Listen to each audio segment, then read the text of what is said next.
Son las 7:30 de la tarde, una hora menos en las Islas Canarias. Sean todos muy bienvenidos a la redacción abierta en el Toro Televisión, donde estamos ya listos para pues desmenuzarles, trocearles lo interesante de la actualidad del día.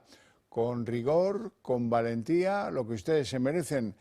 Eso sí, aquí les ofrecemos la opinión de otros para que ustedes tomen de quien quieran lo que les parezca y compongan en libertad su propia opinión.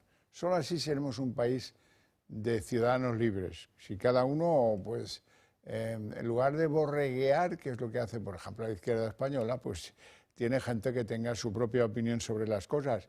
Y como es ley en esta casa, eso se tiene que hacer en libertad. Bueno, sorpresa en las futuras elecciones de Estados Unidos. ¿Queda mucho? Me dirán. Sí, queda mucho, pero hombre, ha habido una batalla, la de los caucus de Iowa, y ya ha caído uno de los que tenían en principio mayores posibilidades para alcanzar o para disputarle a Donald Trump la candidatura de los republicanos. Se trata de Ron DeSantis. Pues Ron DeSantis ha dicho hoy que lo deja y no solo que lo deja, sino que apoya a Trump. Muchos le reprochan que, hombre, esto se entiende si hay pues, resultados de 5, 4, 5, 6 estados, pero que con solo los resultados de Iowa es un poco quitarse de en medio rápidamente. Así es que da la sensación de que el proceso de elección del ticket de los republicanos podría ser un paseo para el expresidente Donald Trump. No sé si tenemos alguna de las declaraciones que ha hecho DeSantis, vamos a escucharlo. Tras haber quedado segundos en Iowa, hemos rezado y deliberado sobre el camino a seguir. Si hubiera algo que pudiera hacer para conseguir un resultado favorable, lo haría. Más campaña, más entrevistas. Pero no puedo pedir a nuestros seguidores que empleen su tiempo y ofrezcan sus recursos cuando no tenemos un camino claro hacia la victoria. Por ello, suspendo hoy mi campaña. Me ha quedado claro que la mayoría de los votantes republicanos quieren dar otra oportunidad a Donald Trump. Prometí que apoyaría al candidato republicano y haré honor a esa promesa. Tiene mi apoyo porque no podemos volver a la guardia republicana de antaño. Bueno, pues ahí se queda en la cuneta DeSantis y pues queda la senadora Nikki Haley y Donald Trump, que si no lo impiden los estados que le han levantado un procedimiento por su participación presunta en lo del asalto al Congreso o esa cuestión que tiene con la justicia federal por haberse llevado a su domicilio documentos calificados como secretos de la Casa Blanca, pues lo tiene bastante fácil desde el punto de vista de lo que son los resultados puramente electorales. Bueno, y un asunto que está cambiando por horas es que esto al principio era una pretensión de Borrell. Borrell lo dijo el mismo día que lo dijo un portavoz de la Casa Blanca. Hombre, pensamos que la solución del conflicto en Gaza sería el impulso y la creación definitivamente de los dos estados. El estado ya creado de Israel, que seguiría, y el estado palestino, lo cual significaría una especie de complicado proceso de aunar con un corredor Cisjordania y Gaza y darles una salida al mar. En eso están soñando algunos. Israel, desde el minuto cero, desde que lo dijeron en Washington o desde que lo dijeron en Bruselas, está diciendo lo mismo. No aceptaremos eso.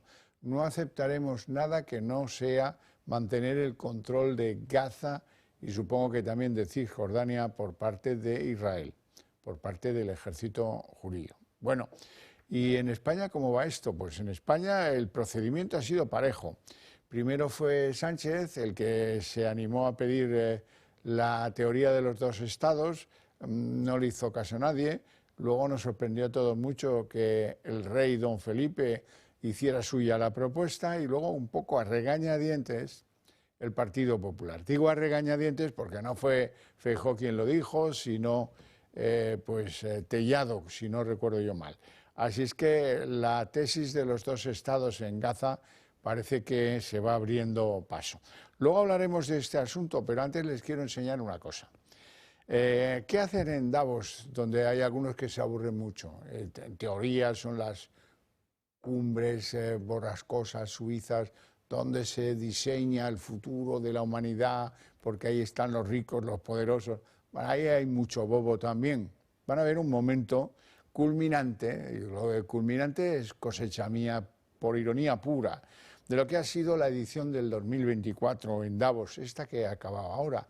¿Ven esta señora? Pues esta señora está realizando un rito chamánico en plena cumbre de Davos para que la escuche la Madre Tierra. Esto en una sesión plenaria, no se crean que es una coña en un rincón, ¿no? Estaba la sesión convocada para el clima y naturaleza.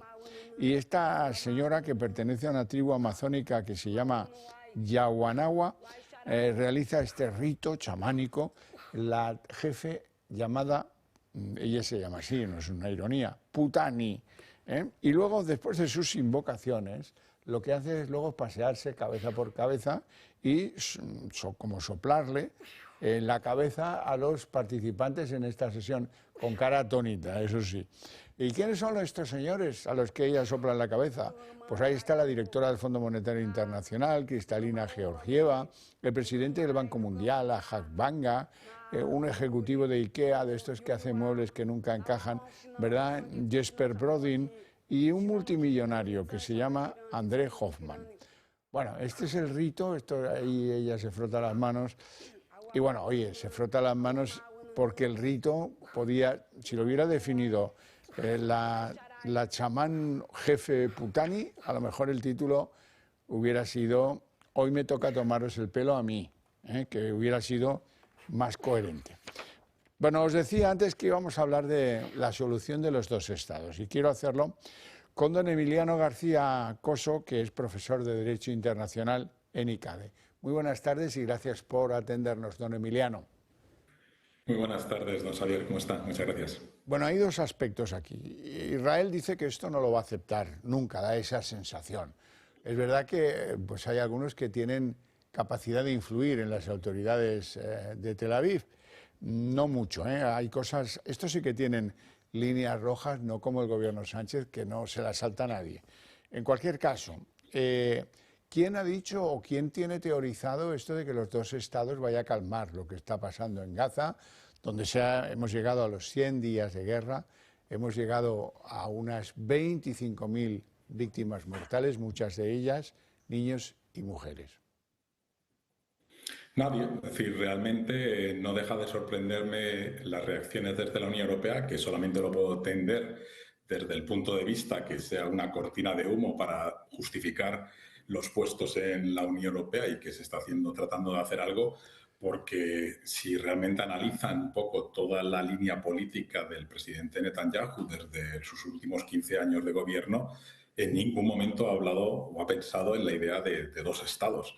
Tiene muy claro que la oportunidad histórica que está en sus manos actualmente es única para acabar con toda Gaza, mantener un control férreo en lo militar, en lo fronterizo e incluso en el aspecto económico de lo que quede de Cisjordania y de lo que quede de Gaza y, por tanto, garantizar un poco el dominio de Israel en todo ese territorio.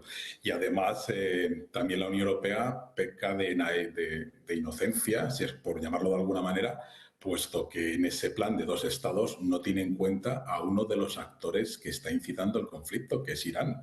Mientras en ese proceso negociador de dos estados no tengan en cuenta también la posición iraní, que es el que financia, el que dota de armamento a Hezbollah, a la yihad islámica, a Hamas, a pesar de ellos ser chiistas, y Hamas ser sunís, pues estamos perdiendo el tiempo realmente. No, que se lo pregunten a los palestinos y a las familias de los 25.000 muertos y los que se están muriendo de hambre en la zona de Gaza, qué piensan sobre este plan.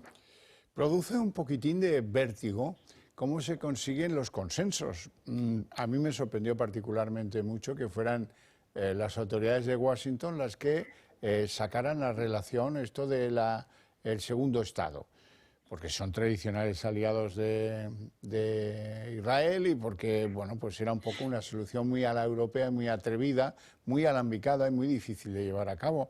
pero no deja de sorprenderme cómo se ha conseguido el consenso dentro de España, con una tesis que cuando la lanza Sánchez, pues como que nadie le hace caso, que luego vimos que Su Majestad el Rey asumía fervorosamente y que al final, un poquito tirados del ronzal, pues el Partido Popular también ha entrado y no hay quien esté en contra de la creación del segundo Estado.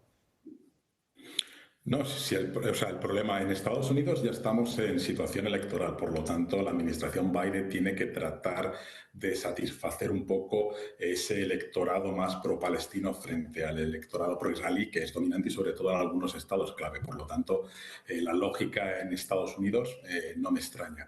Y en el contexto español y europeo, pues como usted bien sabe, pues España siempre ha tenido una posición, independientemente de los gobiernos, más pro-Palestina.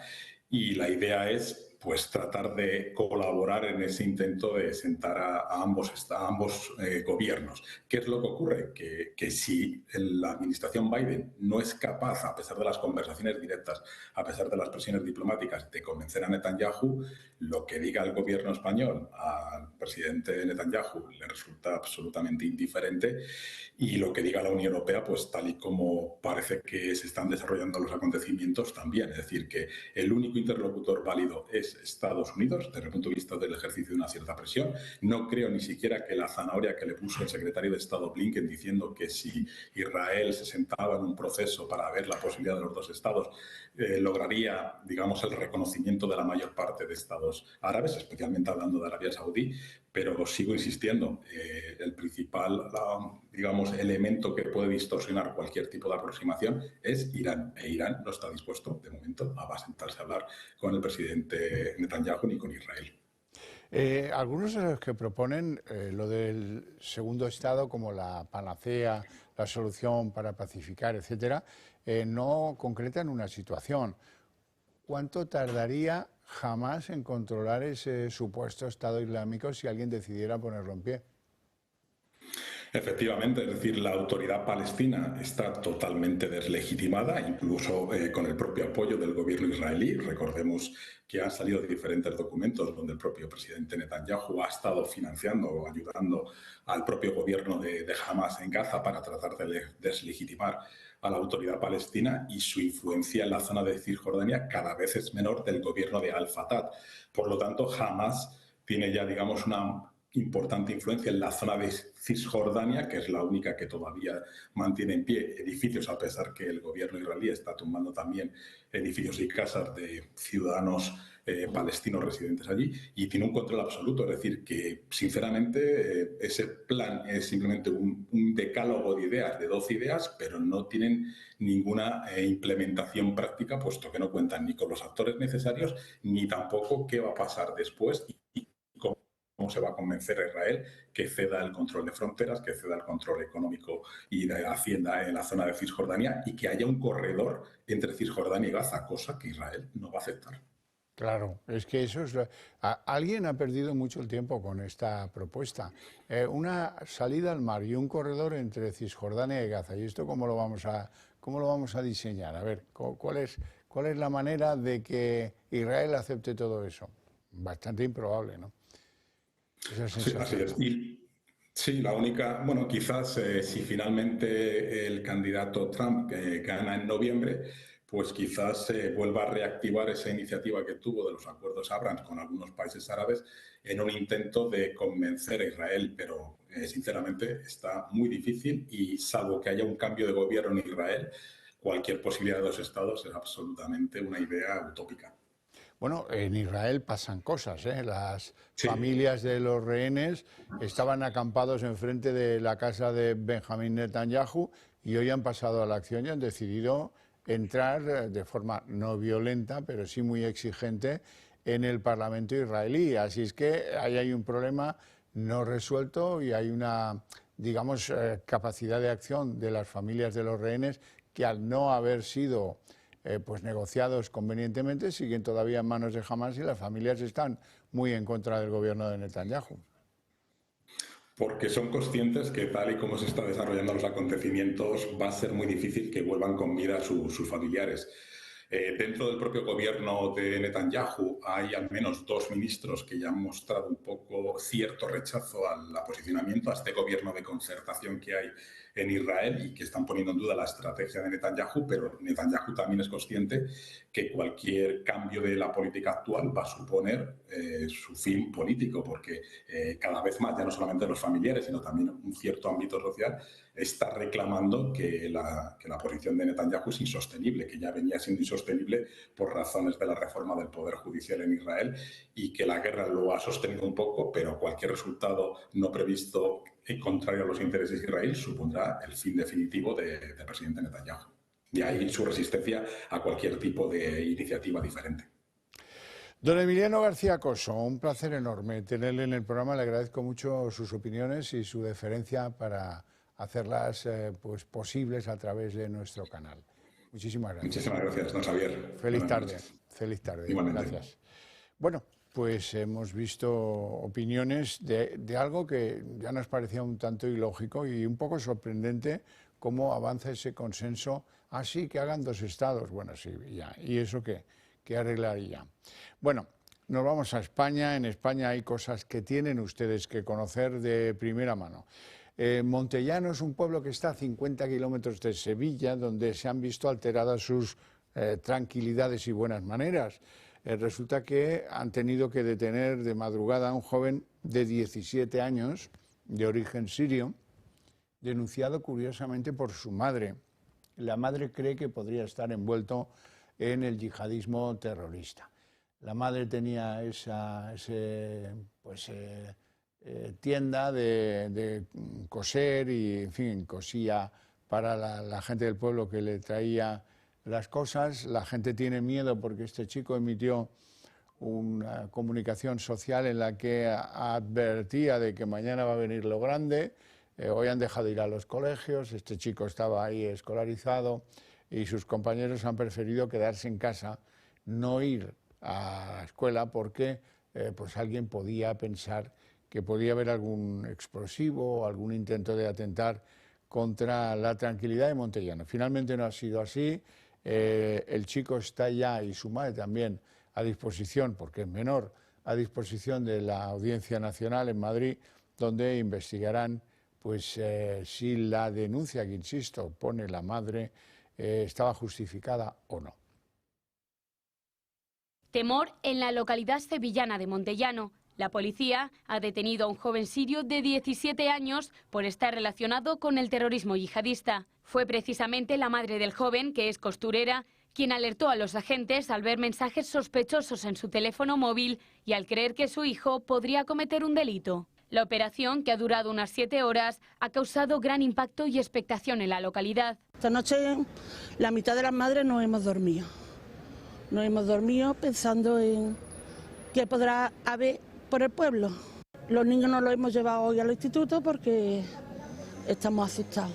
Una cosa es verlo en la tele y otra cosa es vivirlo tú en tus propias carnes. El dispositivo contaba con más de una treintena de agentes que, tras detener al joven, han registrado la vivienda y se han llevado varias cajas y maletas para analizar el material de su interior. El detenido vivía con su madre y su hermana pequeña y acudía a un instituto de la localidad. Según destacan algunas fuentes, el joven envió este domingo un mensaje de WhatsApp a algunos compañeros con el texto «Mañana es el gran día», lo que ha hecho que este lunes varias madres no lleven a sus hijos al colegio. En este sentido, el alcalde de la localidad ha querido mandar un mensaje de tranquilidad. Que no hay ningún peligro, ni hay nada, y así lo han transmitido los directores, los colegios, los centros educativos, han abierto con normalidad, el instituto también, pero sí es cierto que hay muchos padres o alumnos que han decidido no ir. También el portavoz de la Junta de Andalucía ha pedido cautela y ha mostrado su plena confianza en la labor de la policía y de la Audiencia Nacional, que es quien se hará cargo del caso a partir de ahora. Toda la cautela del mundo, vamos a ver qué sucede en las próximas horas, pero confianza, ¿no?, en que tenemos un gran cuerpo de la policía, de la Guardia Civil, que hace muy bien su trabajo, ¿no? La investigación continúa y ahora se están analizando posibles ramificaciones y conexiones del detenido. Son ya varios los jóvenes que en los últimos meses han sido detenidos en nuestro país por su conexión con el yihadismo. Una de las ramas del yihadismo es ISIS y dentro de ISIS hay familias. Por ejemplo, La familia afgana, que nos toca de bien lejos. Bueno, pues alguien ha calculado que hay unos 60 individuos vinculados en España con el ISIS afgano. O sea que son muchos, ¿eh? Son muchos y capaces de liar algunas complicadas. Eso es lo que tenía yo que sacar a colación, porque para que veáis que hay quien está en las sombras vigilante, pero en cualquier caso pues es muy fácil que alguno de estos se te pueda desmandar. Bueno, y hablemos de la vivienda, los precios de la vivienda sobre todo. Bueno, porque alguien puede llegar a pensar que están cayendo en las actuales circunstancias. Bueno, hay que contar que el precio de la vivienda en alquiler en la Comunidad Valenciana, por ejemplo, aumentó un 14,6% el año pasado, 2023. Solo Baleares registra un alza mayor, 19,4%. En la provincia de Valencia el aumento que se ha alcanzado es del 18,1%, el mayor del territorio peninsular español, mientras que en la provincia de Alicante creció un 12,2% y en Castellón un 11,6%, según datos que provienen de Fotocasa. Bueno, y a continuación quiero hablaros un poquito de nosotros, del Toro Televisión. ¿Por qué? Pues porque os pedimos que nos apoyéis, os pedimos que nos echéis una mano en tiempos de la cuesta de enero para sostener este edificio informativo en el que yo ya sé que vosotros habéis encontrado cierto refugio, cierta calma, cierto alivio.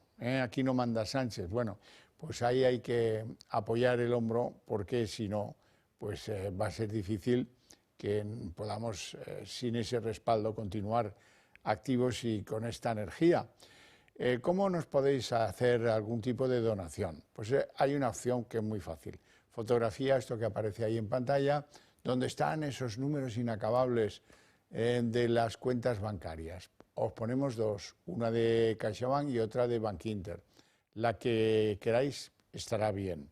Si preferís hacerlo de otra manera, un poco más acorde con nuestras ideas y principios, pues bueno, entráis en el Club de Amigos del Toro Televisión, ahí tenéis la dirección y veréis una pestaña que dice donaciones.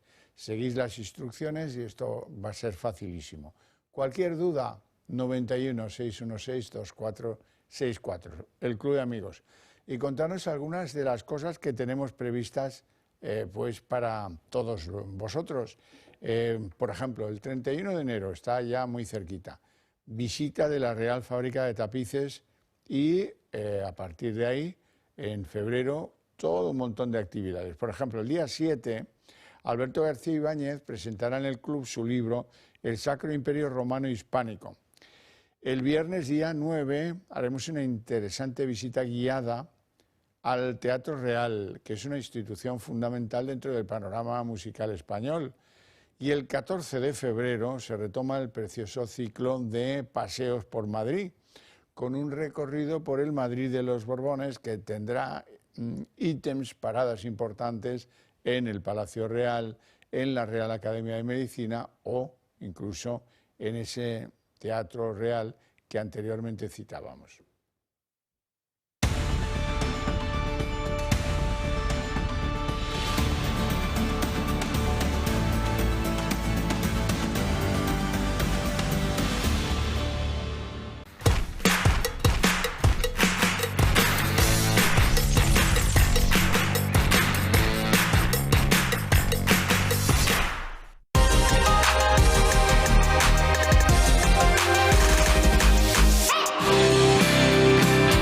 Recomendaciones del Toro les hablamos de Olvida el Tabaco, método líder desde hace 13 años para dejar de fumar con una sola sesión de láser. Es absolutamente inocuo, apto para embarazadas sin contraindicaciones. Son muy recomendados por el boca a boca. Olvida el Tabaco, fuera ansiedad, sin medicación y sin dolor. Es una recomendación del Toro Televisión.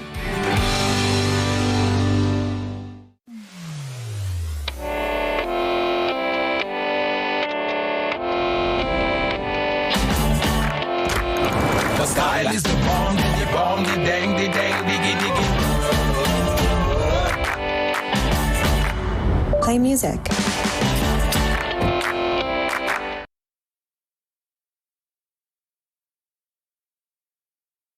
Está harto de que le hagan esperar al teléfono, de que no le expliquen las ventajas de la contratación en sus seguros. Ahora puede contar con Incos. Le damos un trato personalizado y le ofrecemos un ahorro en sus seguros. Así que no espere más y llame a Incos al 91 032 69 47.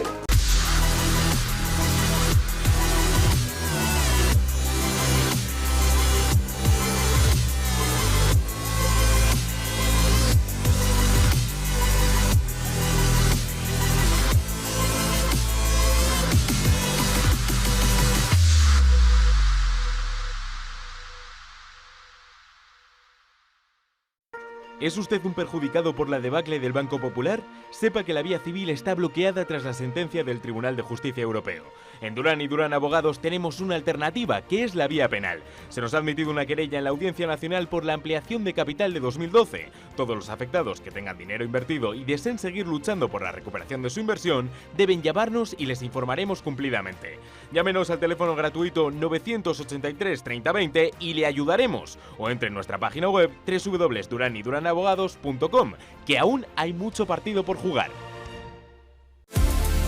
El colágeno de Q77 Plus, además de colágeno hidrolizado de máxima calidad, contiene ácido hialurónico que contribuye al buen funcionamiento de cartílagos, huesos y piel para que vuelvas a moverte como antes.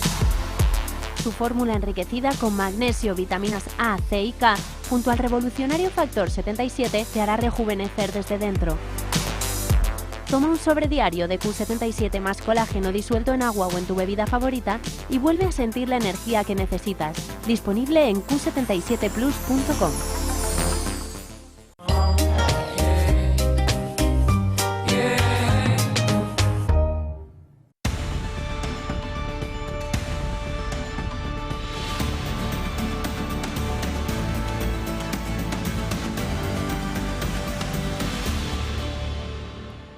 Bueno, y como si se tratara de un caso de funambulismo, el hombre que ha sido el responsable del gobierno de España durante los últimos 5 años, el hombre que ha sido el productor de leyes extrañísimas que han cercenado pues la capacidad de desempeño de los docentes y de las escuelas en nuestro país, verbigracia, la ley CELA. Bueno, pues este tío resulta que está en un acto electoral y dice que como los resultados del informe PISA, que ya saben que es ese que realizan diferentes países occidentales para comparar el nivel de educación que están recibiendo chicos y chicas de la misma edad que aparentemente están inmersos en las mismas exigencias culturales, por ejemplo en matemáticas o por ejemplo en literatura de cada uno de los idiomas, pues, o por ejemplo en lectura o en comprensión lectora. Bueno, se les hacen una serie de pruebas a las mismas edades, en cursos que unos expertos han estado calibrando a ver cuál es el que compete, ¿no? Con unos conocimientos que tienen que tener, si no estamos mal. Bueno, el resultado de ese informe PISA, el último conocido, fue peor que el anterior, que ya fue malo, peor que el anterior y peor que el anterior del anterior. Y de repente, en un acto electoral del PSOE en Galicia, se arranca Pedro Sánchez y dice que va a haber un plan especial, que este gobierno está en todo, fíjate, van a aplicar 500 millones para solucionar las dificultades de nuestros jóvenes con las asignaturas más duras de roer. No, más duras de roer no, igual de roer. Lo que van es peor preparar a los alumnos. Las asignaturas, Sánchez, que eres un genio del funambulismo. Vamos, las asignaturas no han cambiado. ¿Tú crees que las ecuaciones han cambiado, Sánchez? La comprensión lectora depende de que... Es que ahora la lectura es dura de roer. Pero bueno, tío, pero esto... ¿Qué analfabetismo pululante hay en la política? La cuestión es que se van a gastar 500 millones de euros en planes de apoyo para que pues los que son consultados no den el cante de que toda Europa se entere de que aquí tenemos una educación malísima. Bueno, vamos a ver cómo Sánchez confirmaba el fracaso de la ley CELA. Queda menos de un mes para las elecciones gallegas y aunque algunas actitudes de varios dirigentes así lo crean, todavía no estamos en campaña electoral. Como en todas las previas elecciones, las promesas por parte de los líderes ya han empezado. El que más ha llamado la atención ha sido él, Pedro Sánchez. Pues hay asignaturas que son duras de roer para nuestros jóvenes. Me refiero a las matemáticas y también a la comprensión lectora.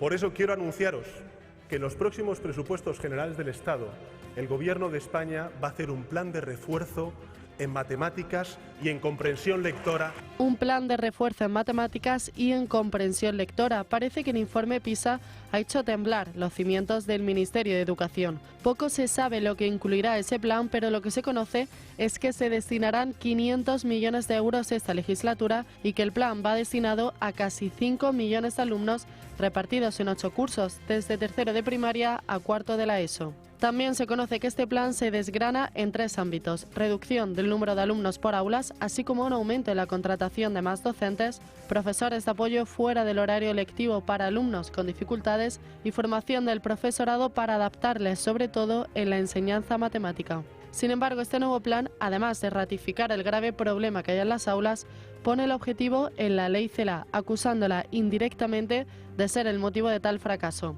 Nunca está de más recordar los puntos que llevaron a los estudiantes a ser de los peores de Europa. La ley CELA recoge la eliminación del español como lengua vehicular y aparta la asignatura de religión, que deja de contar para la media.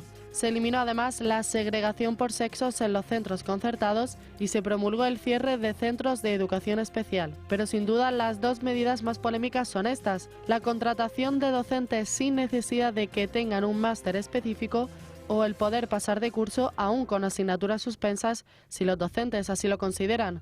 Viendo estos puntos y el informe PISA, no extraña que los alumnos españoles estén por debajo de la media.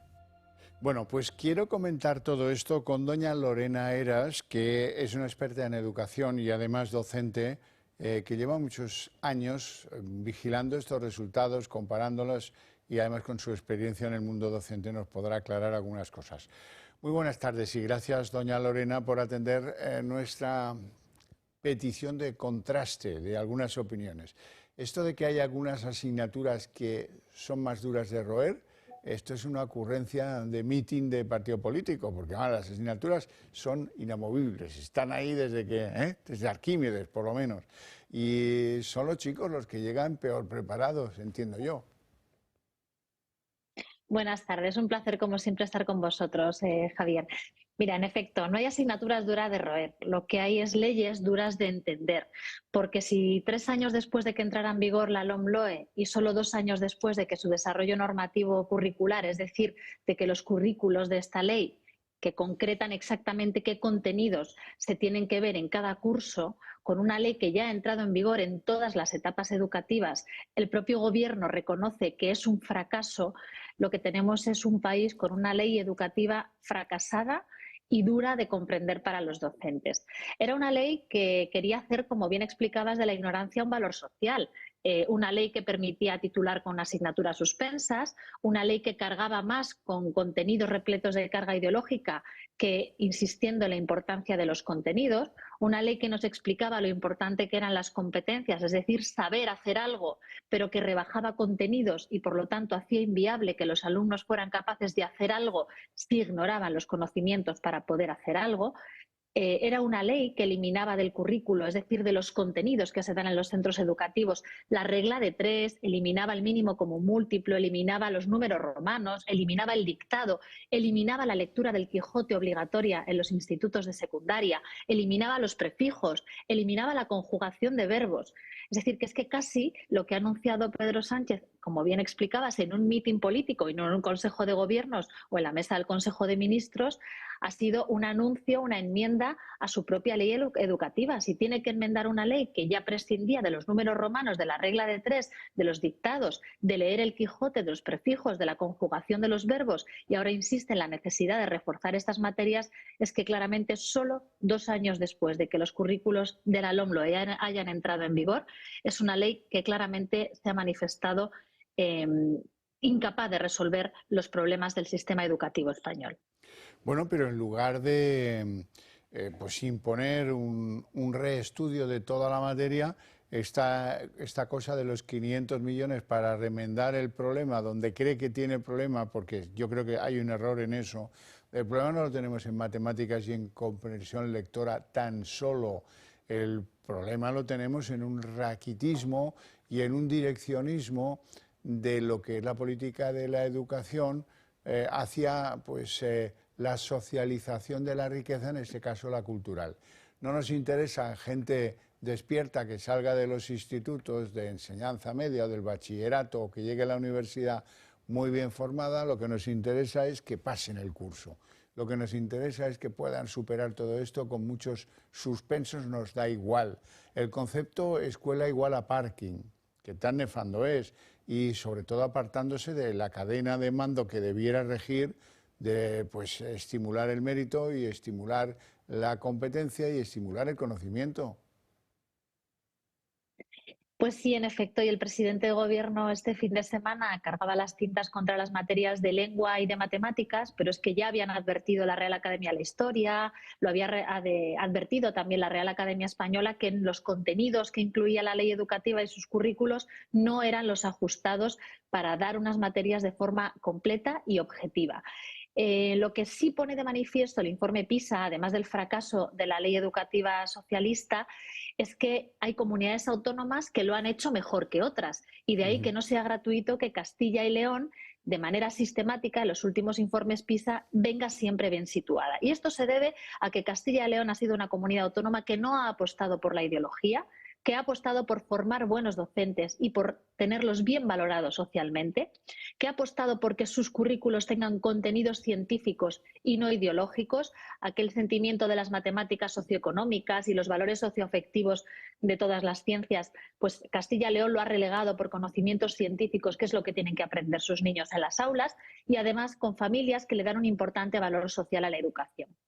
Castilla y León ya ha puesto programas en marcha de refuerzo y de tutorías individuales que han visto mejorar sus resultados académicos, y otras comunidades que también tienen muy buenos resultados, por ejemplo la Comunidad de Madrid, ya han bajado en los últimos 2 cursos escolares las ratios, el año pasado en primaria y este año en secundaria, ya han apostado por el refuerzo de lengua y matemáticas en sus clases y ya han modificado los currículos en el porcentaje que les corresponde para volver a recuperar cuestiones importantes en matemáticas como la regla de 3, los números romanos, en lengua como el dictado, la lectura del Quijote, los prefijos y la conjugación de verbos. En definitiva, que el Partido Socialista, que el presidente del Gobierno llega tarde, y que a los docentes al menos lo que sí nos gustaría es que aunque llegue tarde, sí llegue, y que esto no quede en una promesa con una cantidad de millones de euros que no sabemos si vamos a poder ver en las aulas españolas. Y lo que sí ponemos de manifiesto es que el actual sistema educativo, nuestra actual ley, no está abordando los retos y los problemas que tienen nuestros jóvenes y nuestros niños. Eso es bastante obvio, pero le quería preguntar algo más. ¿Se puede establecer una relación entre los docentes de carácter vocacional y los que tienen un carácter más funcionario? A lo mejor hay que repensarse esto desde el principio. ¿Quién se convierte hoy en educador? ¿Qué información o qué conocimiento recibe? ¿Y qué nivel de exigencia puede imponer? Por suerte ha habido algunas autonomías, esto creo que lo hemos hablado alguna vez usted y yo, ha habido algunas autonomías que han echado atrás en la pretensión del bilingüismo. Porque, pues hombre, sinceramente, no sirve de mucho saberse la fotosíntesis en inglés si uno no la sabe traducir al español, o si no vive en Inglaterra, ¿verdad? Y ha habido ahí en algunas comunidades, cierto papanatismo que ha atado de manos y mucho a muchos docentes, porque supongo que tenían que seguir el libro y no podían aportar otros conocimientos o improvisar, o incluso pues otros asuntos que les tenían un poco maniatados. En cualquier caso, vuelvo al principio. A lo mejor en esas comunidades que han salido triunfantes del informe PISA, hay un porcentaje mayor de enseñantes vocacionales que en las otras. Bueno, evidentemente Castilla y León tiene unas particularidades que no son fácilmente replicables. Tiene unos centros en un entorno rural que se encuentran en muy pocas otras comunidades autónomas españolas.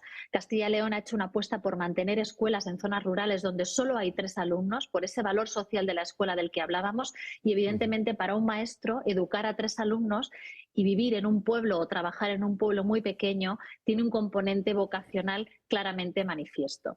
Pero sobre todo lo que ha hecho bien Castilla y León es detectar de forma rápida cuáles son las necesidades de sus estudiantes y acompañar a sus docentes valorándolos bien socialmente. Mencionabas el asunto del bilingüismo. Castilla y León es una comunidad autónoma que ha tenido proyectos y tiene proyectos bilingües.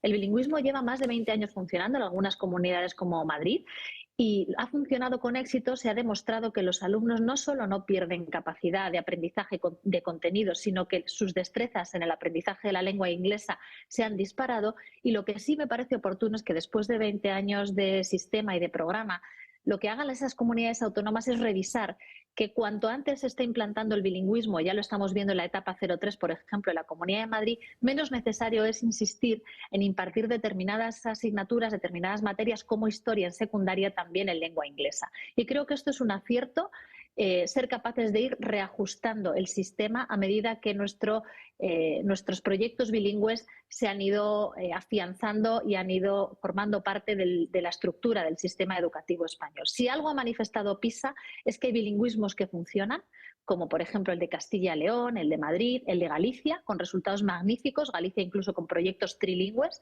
y que hay otros bilingüismos en los que no se está garantizando el aprendizaje de los alumnos, y estoy hablando por ejemplo de Cataluña, el mayor ejemplo que tenemos, donde los datos PISA han caído de manera drástica. Y esto no sería un problema si se tratara únicamente de una cuestión política, de una lectura política. El problema es que estamos jugando con el futuro de miles de niños y de adolescentes que viven en Cataluña y que hoy en día están viendo hurtada su capacidad y su derecho para estudiar en lengua castellana, en lengua inglesa y también en lengua catalana. Y esto lo que manifiesta es que al final los ciudadanos terminan siendo víctimas de la obsesión ideológica de sus gobiernos nacionales o autonómicos por poner en marcha proyectos que no tienen nada que ver con la calidad educativa, sino con otras cuestiones que se alejan de lo que tiene que ser verdaderamente el motivo de trabajo de los docentes y de las administraciones públicas. Un responsable político de la Generalitat echaba la culpa de los malos resultados de Cataluña en el PISA, el informe PISA, a la inmigración. Digo yo que en la escuela pública el aumento de la población de inmigrantes está teniendo algunos efectos en general, no en Cataluña en especial, sino en todas las comunidades. Todos somos conscientes de que desde la crisis de 2008 el volumen de inmigración que ha recibido nuestro país en general, España en general, ha sido mucho menor. ¿Cómo podemos achacar ahora los malos resultados de Cataluña a la inmigración y no haberlo hecho antes, cuando los datos de inmigración y de llegada de inmigrantes a España eran mucho mayores? Yo creo que aquí hay que hacer un ejercicio de responsabilidad, depositar las responsabilidades donde se deben y actuar de forma rápida. Por eso, si el anuncio del presidente de Gobierno fuera a manifestarse y fuera a materializarse en medidas que ya están comprobadas que están funcionando en comunidades como Castilla y León y Comunidad de Madrid para toda España, estaríamos los docentes satisfechos de que esto pusiera la solución donde existe el problema. Lo que sucede es que mucho me temo que va a seguir permitiendo el Gobierno central que en Cataluña haya derechos que no se reconozcan y que se busque como excusa los altos niveles de inmigración que hay en determinadas zonas, como las hay también en otras zonas, por ejemplo, en la Comunidad de Madrid, y no en solucionar los verdaderos problemas de su sistema educativo. Creo que lo que merece la pena es que por fin este país ponga pie en pared y que se plantee qué es lo que necesita y cómo dar una estabilidad a un sistema educativo con una reforma educativa consensuada, pactada, sin ideología y buscando realmente mejorar la formación en contenidos de los alumnos y también en sus competencias. Cuando esto suceda, se orillarán todas las cuestiones ideológicas, lingüísticas y todo aquello que tiene que estar fuera de las aulas, tanto de Cataluña como de cualquier otra comunidad autónoma. Solo así seremos un país capaz de crecer y de poner soluciones a los verdaderos problemas. Francia es un ejemplo. Hace un par de semanas el gobierno francés manifestaba cuál va a ser su nueva revolución educativa y algunos vamos a seguir muy de cerca lo que va a suceder en el país vecino, donde, por cierto, los niveles de inmigración son bastante más altos que los que se encuentran en Cataluña. Desde luego. Bueno, a lo mejor para entonces, la próxima vez que hablemos, Sánchez ha descubierto ya que el problema de la comprensión lectora se debe a que los chicos y las chicas ahora no leen. A lo mejor viene por ahí, digo yo. De eso sabe usted más que yo. Pero... O se debe a que tenemos un presidente con una tesis que no sabemos muy bien si ha escrito él. Sí, Leerla bueno. No sabemos si la ha leído, pero escribirla tampoco lo tenemos muy claro. Tampoco queda eso muy claro, porque cualquiera que la hubiera leído hubiera hecho algún apaño para que no se notaran ciertas deficiencias. Bueno, doña Lorena Heras, muchísimas gracias de verdad por sus explicaciones, nos han sido de suma utilidad. Le deseo una feliz tarde. Gracias, un placer. Hasta siempre. Hasta pronto. Bueno, nos vamos a ir a publicidad y abrimos la mesa de análisis político.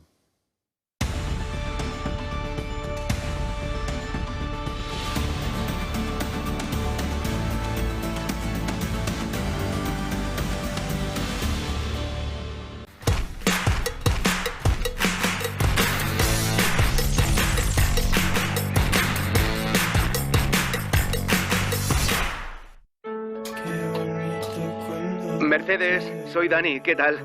Bueno, quizás mi madre ya te lo ha comentado. He terminado hace poco la escuela de cocina y empiezo a trabajar el mes que viene. La verdad es que no me imagino en una cocina profesional, estoy súper contento. Y eso, que estoy pensando en abrir una cuenta nómina. Va a ser mi primer sueldo y, bueno, quiero hacer las cosas bien desde el principio. No sé, ya me dirás, gracias. Lo bueno de tener a alguien cerca es que te escucha. En CaixaBank estamos cerca para ayudarte a cumplir cualquier ilusión que tengas. Tú y yo, nosotros, CaixaBank.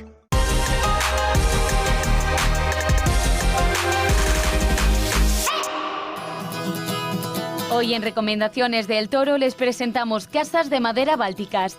Se ha posicionado como líder indiscutible en el mercado de casas de madera en España, destacando por su calidad, originalidad y durabilidad. Aunque imitaciones y copias han surgido en el mercado, ninguna ha logrado replicar fielmente la calidad y el prestigio de Casas de Madera Bálticas.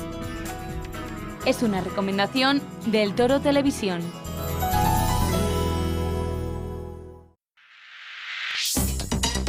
Los asuntos que nos preocupan en nuestro día a día, los grandes desafíos que marcarán el futuro de nuestros hijos, los problemas que no interesan a la clase política.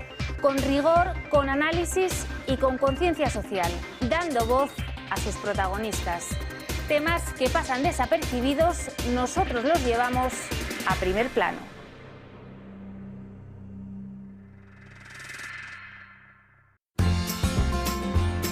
Cultivado en el regadío de Lodosa, Navarra, bajo la indicación geográfica protegida Espárrago de Navarra, este producto se ha convertido en la auténtica joya de la huerta de Conservas Perón. Seleccionan y clasifican los espárragos nada más haber sido recolectados. A continuación, se pelan mediante maquinaria o a mano y se cortan por el tallo con el fin de igualar su tamaño. Se escaldan mediante inmersión en agua caliente y tras un enfriado rápido, se clasifican los espárragos de las mismas características y se pasa al envasado. Gracias a su blancura, su textura suave y su delicioso sabor, el espárrago de Conservas Perón se ha convertido en uno de los productos más valorados de toda la geografía nacional.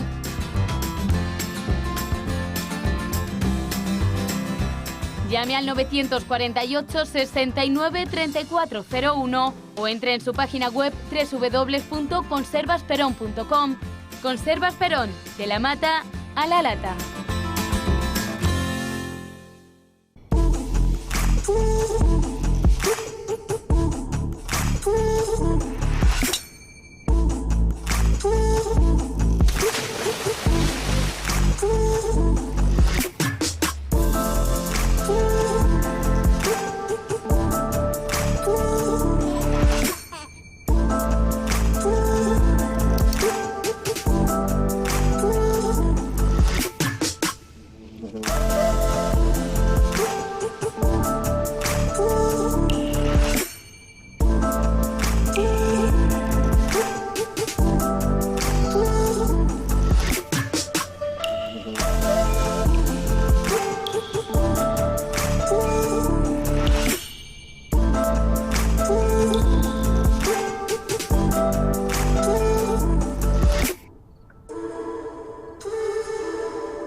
Las 8:19, jóvenes minutos, momento en el que abrimos la mesa de análisis político con don Paco Álvarez.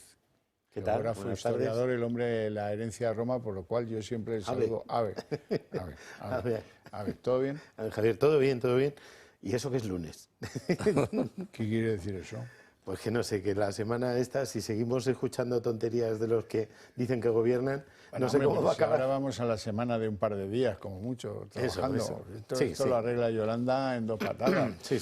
Bueno, don Julián Salcedo. Buenas tardes. Doctor en Ciencias Económicas, jurista, hombre especializado en el mercado inmobiliario. Así es. Y secretario del Club Liberal Español. Todo es cierto. Todas esas cosas. Muy bien. Ave, Paco. Ave, bienvenido. Ave a todos. A ver si llega antes Ave. del tren que dicen en Extremadura cuando les mientan. A lo ver del si ave. llega el ave. Vamos a ver, lo primero de todo, a ver cómo lo interpretan ustedes, porque yo tengo algunas dificultades. El Supremo ha dado el primer paso por sí mismos en la causa contra Puigdemont por un presunto delito de terrorismo. ¿Qué han hecho? Dirigirse a la Fiscalía. Esto a mí me da muy mala espina, porque ya saben ustedes, ¿pero quién manda en la Fiscalía? Retórico pero efectivo el presidente Sánchez, como siempre. Además de eso, han designado oponente a un magistrado, Juan Ramón Verdugo, que tendrá que proponer a la sala pues, qué hay que hacer, si hay que admitir todo esto tal como viene del instructor o hay que pedir un informe a la Fiscalía. Tiendo a pensar, porque ya la edad te vuelve mal pensante, que acabarán haciendo eso y que a lo mejor aquí tenemos un riesgo de que alguien le quite esos problemitas, esas chinas del zapato al gobierno, pues descartando la implicación de Puigdemont y de Marta Rovira en el caso. Esto sería muy bien recibido en la Moncloa. Creo que hasta los 890 asesores que tiene este gobierno estarían por montar una especie de coro que aplaudiese la decisión del Supremo que le quita esa chinita del zapato a Sánchez. Paco. Desde luego no pinta bien. O sea, quiero decir, si ya hay una instrucción, quiero decir, la Fiscalía no sé a qué viene ahora. Evidentemente hay mejores juristas en la mesa que yo, pero quiero decir, visto desde el punto de vista de ciudadano normal, es ¿y esto por qué? O sea, quiero decir, si ya estaba claro, si lo ibais a imputar, si se ha dicho, si, a ver, primero, punto 1, lo que ha hecho Tsunami Democratic, ¿es terrorismo sí o no? Sí, bien. ¿Quién mandaba ahí? Pues parece ser, por los indicios, luego ya lo dirán, parece ser que eran este señor y esta señora. Ya está, pues júzguese y llegues a las conclusiones que demuestren las pruebas. Punto. No entiendo por qué ahora hay que... Salvo por lo que efectivamente has mencionado. Ya sabe usted que los mal pensados suelen ganar siempre. Bueno, lo que sí que hay que tener en cuenta es que todos los temas de tribunales, y más cuando estamos en la última instancia, o la que debería ser la última instancia, que es el Tribunal Supremo, hay que ir por el procedimiento. Si se lo salta, rápidamente incurre en causa de impugnación y es peor, ¿no? Entonces, el Tribunal Supremo está obligado a ponerlo en conocimiento de la Fiscalía, porque la Fiscalía tiene que ser parte obligada en el procedimiento, ¿no? Ahora, el ir a la Fiscalía, pues ya sabemos lo que va a hacer la Fiscalía, que no aprecia delito de terrorismo. Cual no significa que el Supremo le haga caso, claro, como ha pasado con la Fiscalía en fase de instrucción. Claro. Sabemos lo que va a decir la Fiscalía. Hombre. Y lo razonable es que el Supremo diga, pues muy bien, ya le hemos escuchado, seguimos adelante el procedimiento. Ya. Bueno, esperemos que así sea. Hoy, por cierto, hemos recibido otra noticia un poco contundente y sorprendente. El Supremo ha confirmado que la devolución de menores desde Ceuta a Marruecos en agosto de 2021 fue un acto ilegal.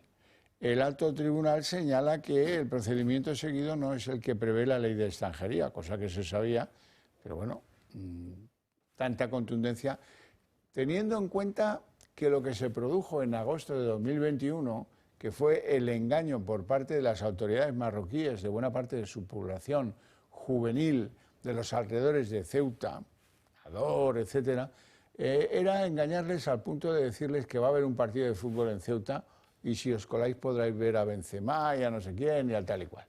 Y los chavales se abalanzaron y luego le crearon un problema a las autoridades españolas. Y algo había que hacer. Lo que no podían en Ceuta es tener a 700 menores deambulando por todas partes y lo que optaron por hacer, no digo que lo apoye, simplemente digo que hay que tenerlo en cuenta.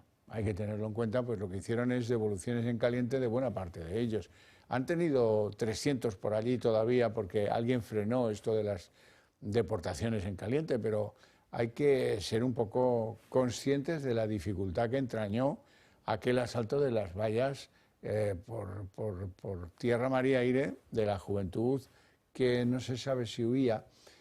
Yo que el gobierno de Marruecos, como el rey está tan ocupado haciendo lo que le da la gana, pues tampoco hizo ningún gesto de decir, oiga, tráiganlos acá, vamos a mandarlos a casa de sus familias, vamos a ver cómo resolvemos esto, porque esto produce un bochorno, y el bochorno se lo produce al reino de Marruecos, ¿eh?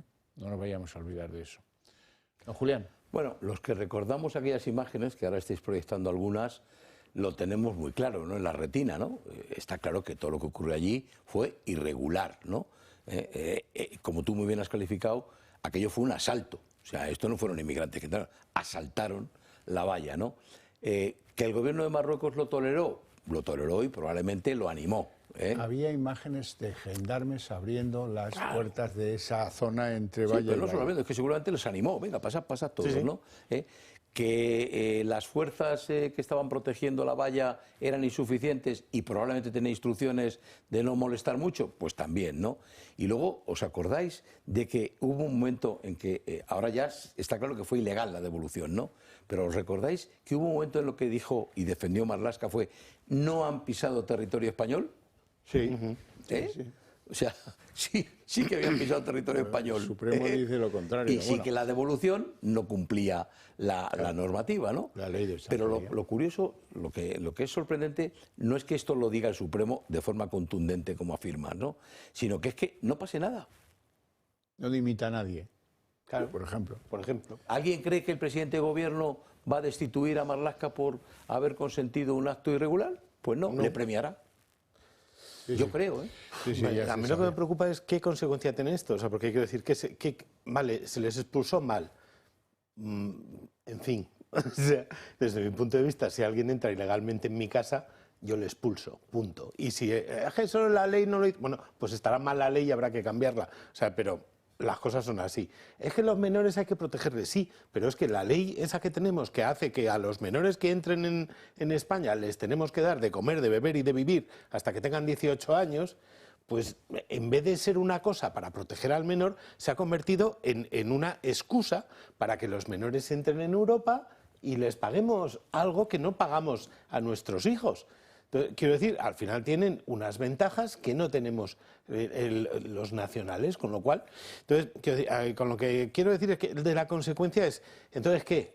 ¿A los que expulsamos irregularmente les vamos a conceder la residencia? ¿O qué tontería de sentencia es esta? O sea, no sé, o sea, yo creo que habrá que hacer una ley en condiciones para que dejemos de permitir la invasión de España. Si me permites, ¿habéis esto ahora va a tener consecuencias y les llama el gobierno español y dice, vuelvan ustedes que les admitimos? Que traemos a Benzema. ¿Qué es eso? Que les expulsamos irregularmente, vuelvan. Estaban mal expulsados. Bueno, pues venga, ¿qué les damos? ¿Aquí un rinchi? Es que no entiendo. Bueno, vamos a... Le voy a lanzar desde aquí una pregunta a María Jesús Montero, la vicepresidenta del Gobierno. ¿Debo decir, en lugar de calvo, disminuido capilar? Claro, yo sigo las consignas muy obedientes de este gobierno, ¿verdad? O discapacitado. Bueno, todo esto es puro Filoso. cachondeo, porque la ha vuelto a liar esta señora que va vestida como si fuera un cuadro de Mondrian estropeado. Pero esto no se le puede decir a ella. En cambio, ella puede llamar a alguien calvo, gordo, según le viene. O como dijo en Fuengirola, del tal Feijóo, dice, no, el marinerito, por aquella foto con aquel tío, Marcial Dorado, creo que se llamaba, que no sé si traficaba con tabaco, con drogas o con lo que fuere. Pero ella es muy echada para adelante. Ahora, aguanta fatal que la critiquen, eso sí que se lo puedo anticipar. Vamos a ver lo que ha dicho este fin de semana y la tremenda polémica que ha creado. Apenas unos días ha tardado la ministra María Jesús Montero en volver a sembrar la polémica sobre la educación en la clase política. La última este fin de semana en la Convención de los Socialistas de La Coruña. Porque el Partido Popular, hace un rato escuchaba unas declaraciones de este hombre que habéis mandado para allá, para Madrid. Desde las gafas, bueno, los dos tienen gafas. Del que tiene menos pelo, del Tellado. Acudir al insulto ha sido una estrategia recurrente por parte de la titular de Hacienda, quien ahora es vicepresidente primera del Gobierno y que, sin embargo, la de Tellado no es la primera de una larga lista de ofensas. Así se ha referido hace unos meses a los líderes del Partido Popular. El Partido Popular, entonces de Casado, bueno, de Rajoy, cuando llegamos, el de la barba y el puro. El Partido Popular del señor Casado, el de la sonrisa eterna que no decía nada. Y ahora el Partido Popular del señor Feijóo, el marinero. 4 años desde la llegada de Pedro Sánchez, después de esa moción de censura. Esto parece que ha pasado hace mucho tiempo, ¿no? Dice uno, uy, el de las barbas, pues no hace tiempo que Rajoy se fue del Gobierno. Lo cierto es que muchos insisten en que pocas no son precisamente las cosas que pudiera decirse de la que se presenta como médico y que, más que al ejercicio de la medicina, ha dedicado su vida a la gestión política de la atención sanitaria. Y es que sus salidas de tono y polémicas no han sido pocas. Chiqui, son 1.200 millones, eso es poco, eso es poco. Cuando tú afectas un impuesto es que tú dices, si tú recaudas por este producto, solamente puedes gastártelo en Juanola. No te lo puedes gastar en nada más. Entonces, si las Juanolas no están, ahora tienes los recursos y no tienes dónde gastarlos. Es mi madre. Dando cuenta de que la educación y los buenos modos en política están a la orden del día. En fin. Paco. En fin, yo creo que el principal mérito de esta señora es que fue la que primero saltó y bailó en la noche del 23 de julio y la que más saltó y bailó y más se despeluchó para animar a esa noche que resultó, o que para ellos aparentemente era victoriosa. Aparte de eso, y de insultar, efectivamente, de llamar a la gente calva, gafotas o cosas así, el otro día, este fin de semana también, no lo habéis sacado, barbas, no lo habéis sacado, pero dijo, llegó a decir que Feijóo es la persona que más miente en política española desde hace mucho. Y lo dijo sin sonrojarse. O sea, quiero decir, una persona que pasa la vida al lado de Pedro Sánchez dice que hay otro que miente. En fin. Ella bueno, que llevaba la contabilidad de los seres. Es lo que te iba a decir. Cuidado. Y esta chica, no sé por qué pasó con su parte del caso, que no llegó a entrar nunca a juzgarse, o no sé cómo terminó esa situación, pero yo creo que debería darse con un canto en los piños y tener la boquita un poquito más callada y por lo menos eso, ya que estás hablando de la educación y de no sé qué, pues empezar a olvidar ese exabrupto y esa manera, digamos, tan exagerada de ser y llamar a la gente por su nombre. ¿Sabes? No llamar marinero a uno que fue en un barquito hace 15 años y no llamar calvo a una persona que no tiene la melena que tiene ella. Julián. Bueno, sabemos que María Jesús Montero, ojo, como otras muchas y otros muchos del Gobierno, son provocadores natos. Esto lo hacen para provocar. Y no lo hacen por provocar, probablemente también quieren molestar a quien se refieren, ¿no? Pero yo creo que lo hacen para distraer la atención. Decía, mientras dicen esto, pues todo el mundo se centra en lo que le ha dicho a Miguel Tellado. Hay que ver.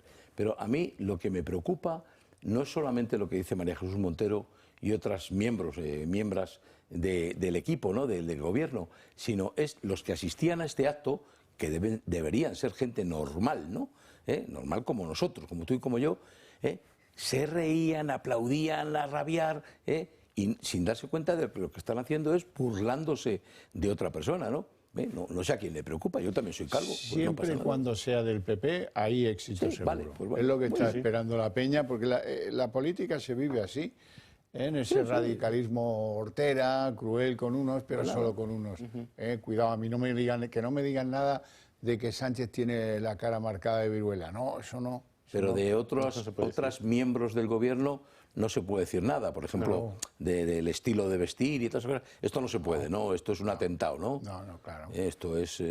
Y tampoco se puede decir que no es casualidad que el Gobierno cada vez recaude más impuestos, mientras que los españoles cada vez somos más pobres. Y eso depende de esta señora, el deflactar o no el IRPF, pero está demasiado ocupada insultando a sus adversarios políticos como para trabajar de verdad por los españoles, que esta gente se olvida que trabajan por y para los españoles, que ya no están para hacer de titiriteros de su partido.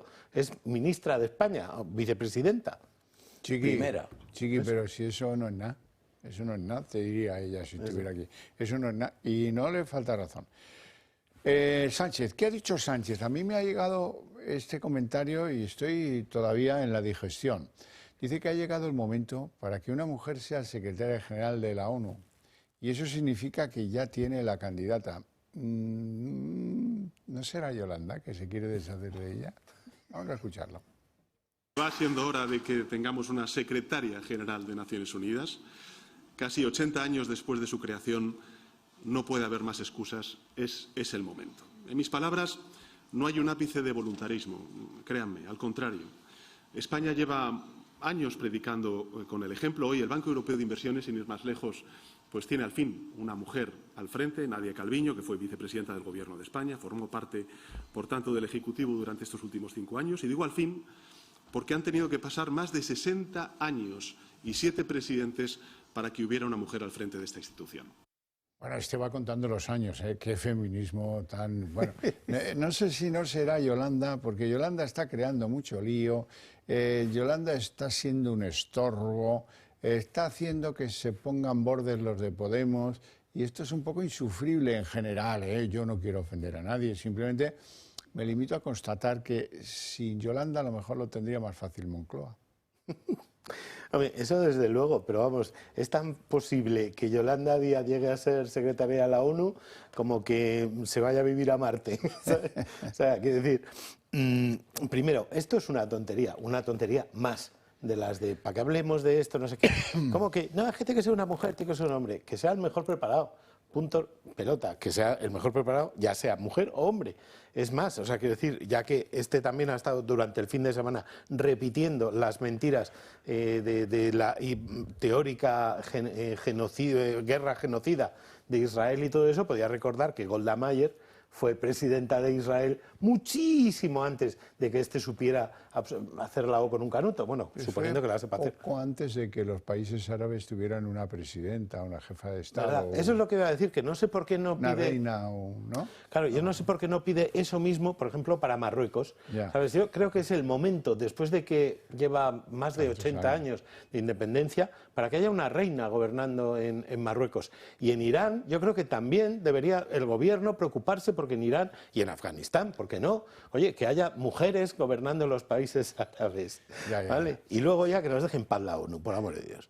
En todos esos países, y ahora te contesto, hasta que puedan ir a clase, ¿verdad? Porque no pueden ni estudiar, ¿no? Bueno, fijaros, la ONU es el acrónimo de Organización de las Naciones Unidas, ¿no? Y nace precisamente para 3 cosas, ¿no? Para procurar la paz, el diálogo y el consenso en el mundo, ¿no? Que es justo lo contrario que lo que representa Yolanda Díaz hoy mismo, ¿no? O el otro día, ¿no? Salario mínimo, por la fuerza. Bueno, ahora la jornada, por la fuerza. Julián, la ONU ha tenido un poco de todo. No, bueno, si digo el espíritu. No digo, tenía un secretario general que se llamaba Annan. Sí, Kofi Annan. Cuyo hijo se llamaba Kojo Annan. Y resulta que salió por un caso de corrupción. Kofi era un poco afín a llevarse lo que no era suyo. Bueno, si lo que quieren es mucho más, como si lo que quieren es mejorar la especie, pues que se lleven a Yolanda, claro. Él cogía lo que podía. Bueno, está la cosa regulita. Vamos a asistir, compren palomitas, siéntense cómodos y tranquilos, porque de aquí al día 30 vamos a asistir a una pelea descomunal a propósito de lo que quieren los de Junts, que es, óigame, a mí no me venga con historias, quíteme el problema que tengo con los delitos de terrorismo. Hombre, pero es que decía el PSOE la semana pasada, Óscar Puente, ese gran, el inspirador del pensamiento europeo, Óscar Puente, decía, no, eso es una línea roja y el PSOE no pasará por ella, no la atravesará nunca. Hoy ya el PSOE empieza a decir que, bueno, que hay que seducir y dejarse llevar, buscar consensos, ya no es tan claro el asunto. Los indepes están que fuman en pipa, dicen que claro, que sin garantías no va a haber acuerdo y advierten, ahora lo van a ver, advierten de que o incluís el terrorismo en la amnistía o no habrá presupuestos. La idea es bastante clara, es un órdago, una vez más, al gobierno de Sánchez, que veremos cómo termina, porque mañana empieza el trámite de votación y de acuerdo sobre las enmiendas a la ley de la amnistía. Y Junts no engaña a nadie, va a forzar las máquinas para que los delitos de terrorismo, todos, garanticen la exoneración de problemas para su Puigdemont, que es lo que a ellos les interesa preservar. Así es que vamos a tener unos días divertidos hasta el día 30. Pues sí, lo curioso, lo malo, es que el Gobierno sabe que esto no cabe, ni en la legislación española y mucho menos en la legislación europea, ¿no? Sabe que lo va a tumbar el TJUE, el Tribunal de Justicia de la Unión Europea. Lo sabe, a ciencia cierta. Parece incluso, dicen, que se lo habrán advertido ya, ¿no? Le han dicho, no, esto no cabe, no lo hagas. Pero lo va a hacer. ¿Y qué? Si no, colorín colorado. Sí, no, pero ¿y qué? Quiero decir, ¿qué consecuencias va a tener cuando lo tumbe el TJUE? Ninguna. Todos estos señores van a estar libres en la calle y sin delitos, sin antecedentes. ¿Se podrá revertir la situación? No, ya no pueden, no pueden volver a entrar a la cárcel, ni se les puede volver a juzgar ni nada por el estilo. Es decir, quedarán impunes todos los actos, ¿no? Entonces, claro, ¿y qué consecuencias va a tener para quien a sabiendas de que esto iba a ocurrir lo ha permitido o incluso lo ha consentido y lo ha animado? Prevaricado. Pues ninguna, no tiene ninguna. Ahora, hombre, que salga la Unión Europea a decir, no cabe. Y oiga, si esto ocurre, pues le procesaremos a ustedes por haber cometido un acto ilegal a sabiendas, ¿no? Ya no prevaricación, lo que sea, la calificación jurídica que tenga, ¿no? Es que es increíble. Pero sí, en efecto es así, pero es que no es ya de Europa. Es que ¿en qué cabeza cabe que se pueda amnistiar el terrorismo? Quiere decir, ¿en qué cabe? No sé, a ver, estábamos en democracia, ¿no? Se supone que en el 2017 había democracia.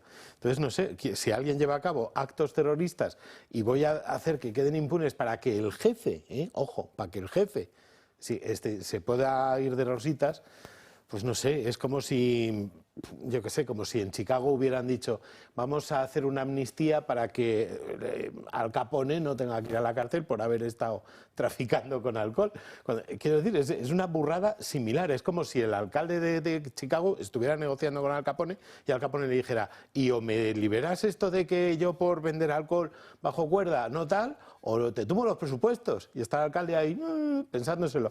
Y sabemos lo que va a pasar, es lo que has dicho. O sea, en el Parlamento lo van a aprobar, luego Junts va a decir que lo han aprobado, el PSOE va a decir ya, pero no he aprobado exactamente eso, y al final aquí no pasa nada, como lo del otro día de la inmigración, que como van cambiando de argumentario cada media hora, ni ellos mismos saben ya qué responder. Que hemos dicho antes, ¿no? Claro. Bueno, el Partido Popular lo tiene claro, hay que hacer que la Unión Europea no pierda de mirar en el espejo retrovisor a España y ha decidido llevarlo de Teresa Rivera contra el juez García Castellón a Europa. Dolors Montserrat, su lideresa en las filas del Parlamento Europeo. Veremos qué sale de eso. Y quiero que conozcáis lo que ha dicho Feijóo en un acto con alcaldes de más de 50.000 habitantes en sus poblaciones. Bueno, pues ha venido a decir que varias cosas interesantes. La más interesante, que los chantajistas han visto que el gobierno se ha doblegado y ahora han subido la apuesta. No tenemos ningún compromiso con nadie, no tenemos ningún pacto oculto con nadie, no tenemos pues que rendir ante nadie, sino directamente ante los ciudadanos, y por eso somos un partido libre y por eso no tenéis compromisos ocultos, ni tenéis que ceder a chantajes, ni tenéis, por tanto, que servir a minorías en contra de las mayorías que representáis. Esto se lo decía a esos alcaldes, ahí la lógica. No tenéis, claro, se lo decía porque como integrantes del PP pues no tienen las cortapisas que pueda tener un alcalde socialista, por ejemplo, ¿no? Bueno, y vamos a hablar de Vox, porque hoy Ignacio Garriga se le ha visto bastante tenso explicando esta querella que Vox va a presentar contra la mesa del Congreso por haber admitido a trámite, escondiendo el informe de los letrados, no haciendo caso, etcétera, etcétera. Y en una situación en la que advierte Garriga que va a hacer lo mismo en el Senado si el Senado admite a trámite la ley de amnistía, cosa que ya ha anunciado el PP que haría. Así es que las relaciones entre Vox y el PP empeoran, si acaso mimetizadas por la campaña electoral en Galicia, en la que el Partido Popular de nuevo ha vuelto a pedir el voto útil para sus intereses. Vox da un paso al frente y anuncia una querella contra la mesa del Congreso por aceptar la tramitación de la ley de amnistía. Lo hemos dicho en muchas ocasiones, nosotros consideramos abiertamente que el admitir a trámite con manifiesto conocimiento de la falta de constitucionalidad de ese proyecto de ley está tipificado en el Código Penal, en su artículo 404. Lo hace en concreto contra la presidenta de la Cámara, Francina Armengol, y los miembros del Partido Socialista y de Sumar. Dice su secretario general, Ignacio Garriga, porque pueden haber cometido un posible delito de prevaricación. Claramente tenían toda la información, tienen toda la información. Existen numerosas y manifiestos pronunciamientos del Consejo General del Poder Judicial. Hay la existencia de una decisión administrativa, existen la condición, ¿no?, de funcionarios, existe una actuación arbitraria y, por supuesto, como saben, hay un comportamiento activo de aquellas personas a las cuales dirigimos la querella. El grupo de Abascal en el Congreso también ha anunciado que llevará su lucha contra la amnistía ante el Senado, presentando aquí una segunda querella contra Feijóo. Y todo ello por las intenciones del presidente del PP, que ha pedido a los de Abascal abstenerse en las elecciones gallegas. Este gobierno con Sánchez a la cabeza se presenta plan A, Partido Socialista, plan B, Bloque Nacionalista Galego, plan C, Sumar, plan D, Podemos. ¿Este multipartito realmente ha entendido alguna vez Galicia? Por tanto, todos aquellos que no quieren que gobierne el nacionalismo aliado de Bildu y de Esquerra Republicana, tienen una posibilidad, que es concentrar el voto en el presidente Rueda. No hay otra posibilidad. Unas palabras que no han sentado bien en el entorno de Vox y una querella, la del Senado, que puede hacer peligrar sus relaciones a nivel institucional allí donde gobiernan de la mano. Julián Salcedo. Bueno, yo creo que en relación con la querella no es que Vox haga bien, es que cumple con su obligación. Porque efectivamente, si están convencidos de que se ha cometido un delito, prevaricación o el que resulte, su obligación es ponerlo en conocimiento de los tribunales y que sean los tribunales los que lo juzguen, ¿no? También hay que decir que Vox suele acertar y fundamenta muy bien sus querellas, ¿eh? Normalmente le suelen dar la razón. Y personalmente, mi opinión jurídica, hasta donde valga, yo creo que esta querella, no sabemos el contenido, ¿verdad? Hay partido, ¿no? Sí, yo creo que tiene muchas posibilidades de prosperar. Y si prospera, dejará en muy mal lugar al Partido Popular. Porque claro, si esto lo ve Vox, de la misma forma que lo veo y que lo veo yo, que soy un simple ciudadano de la calle, pues el Partido Popular lo tiene que ver exactamente igual. Y si creen que se está cometiendo, como lo han dicho además en palabras, un delito, pues lo que tienen que hacer es ponerlo en conocimiento de los tribunales y que decidan.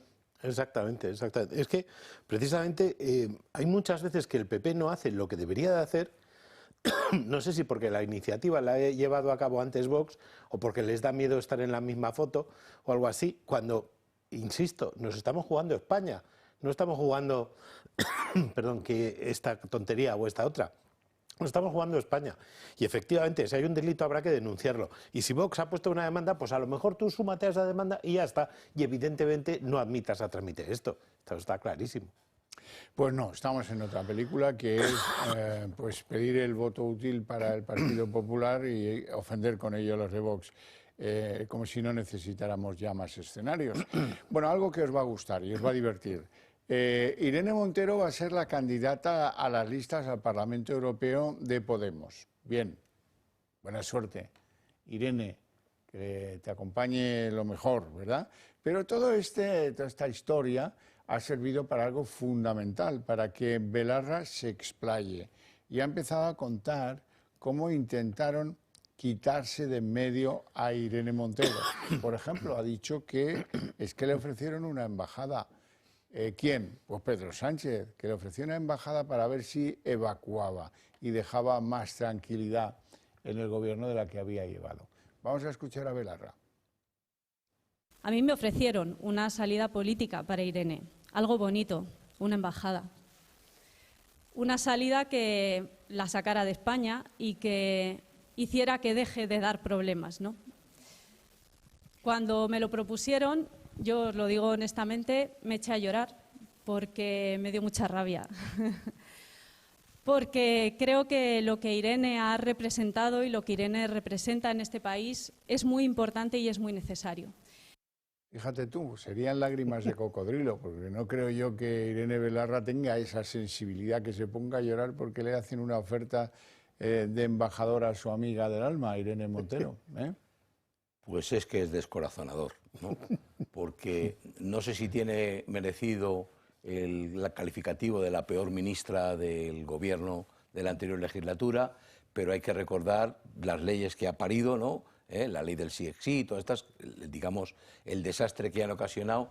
Y claro, el ofrecerla una embajada es como darle un premio, ¿no? Entonces, claro, alguien que ha reconocido que fue un desastre, que se ha puesto a más de 1000 presos en la calle o se les ha reducido la condena, y a la responsable de haber propuesto aprobar esa ley, una ley chapucera donde no la hay, mal redactada, encima le damos un premio, una embajada que hay que recordar que es España representada en el exterior.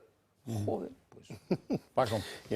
Varias cosas. Primero, no estoy de acuerdo contigo, Julián. Vale. No es la peor ministra del anterior gobierno, es la peor ministra posiblemente de la historia de España, de la democracia y de antes. Dicho esto... Desde con el Duque de Olivares no se ve nunca nada. No se ha visto nada peor, vamos, madre mía, desde Godoy. Dicho esto, la cara que ponía la Interfecta mientras Yone Belarra se inventaba esto de la embajada era como, ¿y cómo no me lo has dicho? No era como, o sea, que te han ofrecido una embajada y estoy yo aquí haciendo el imbécil a ver si me votan o no para irme a Bruselas.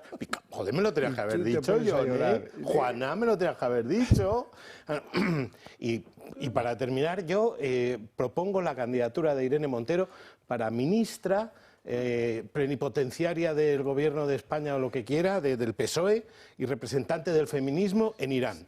Yo propongo que desde aquí, que la manden a Teherán de embajadora y que se ponga el gorrito. Aquí las apuestas tienen premio y esta tuya lo tiene. Te voy a contar un cuento que te va a dejar dormir hoy como un lirón. Fíjate, hay un ayuntamiento cántabro manejado por el PSOE que ha legalizado el chalet de un cuñado de Pachi López. Y está bien que la gente se preocupe por la familia. El cuñado se llama Melchor Gil Llanos. Y lo llamativo es que utilizó 1.743 billetes, algunos de ellos de 500, otros de 200, otros de 100, otros de 50, incluso alguno de 20 y de 10. O sea, en Castro Urdiales. O sea, billete arrugado. Y sin marcar. Pero esto de dónde sale y cómo procede es muy insólito. Además, ¿En Castro Urdiales es mucha carísimo. gente dispuesta a ir con 1.750 billetes? Pues mira, yo voy a decir dos cosas y de esto entiendo. La primera... Hombre, y del otro también. Bueno, de esto. Del inmobiliario. Lo primero, el pago en metálico no es aceptado nunca por ningún inmobiliario, incluso ni por un notario. Porque, si no lo sabéis, os lo digo yo, las inmobiliarias entran dentro de lo que se llama el sistema de prevención del blanqueo de capitales. Y cualquier indicio, y el primer indicio es el pago en metálico, porque no se puede acreditar la procedencia del dinero, obliga a ponerlo en conocimiento del Banco de España al Departamento de Prevención del Blanqueo de Capitales, que estoy seguro que esto no se ha hecho, ¿no? Pero entonces, claro, defender esto es que es sorprendente. Primero, que el comprador haya aceptado metálico, bueno, y segundo, que el notario, tarde o temprano, se ha tenido que autorizar la compraventa. Un sindicalista en León, en Asturias, que acabó en la cárcel por esto. No, pero esto es otro caso flagrante. Pero bueno, es que aquí... Que lo pongan en conocimiento de la justicia. Tú te has ido, exacto, tú te has ido al supuesto delito menor, pero el mayor es que se lo han legalizado. Porque encima este chalet era ilegal. Y por ser vos quien sois, un ayuntamiento del PSOE ha dicho, hombre, el cuñado de Pachi, por favor, pasa aquí, siéntate, mira, a ver, ¿qué? 2 sellos aquí, chan, ya está. Sí, pero no te quiero contradecir. Siendo importante la legalización, no deja de ser un delito administrativo, porque es un delito urbanístico, podrá serlo. Pero es que el delito de blanqueo de capitales encaja dentro de los delitos de terrorismo, banda armada, etcétera. Sí. Es verdad que lo que estamos viendo es el iceberg, la punta de ahora, ¿no? Pero el origen está atrás, Eso es lo que podía llevar a la cárcel a un montón de gente. El urbanístico, no. El urbanístico se anula la decisión, se restituye a la situación original, como mucho, y se acabó. Pero el de blanqueo de capitales no hay quien lo salve. Hay que decir que Castro Urdiales es donde medio Vizcaya lleva comprando pisos, entre otros el de Bildu, desde hace tiempo. Para estar lejos de Bildu. Bueno, no tenemos tiempo para más, lo dejamos aquí con mi agradecimiento a ustedes dos por sus opiniones y a ustedes por su interés, pero para ustedes nos vamos juntos y ese es el premio al día en 30 minutos.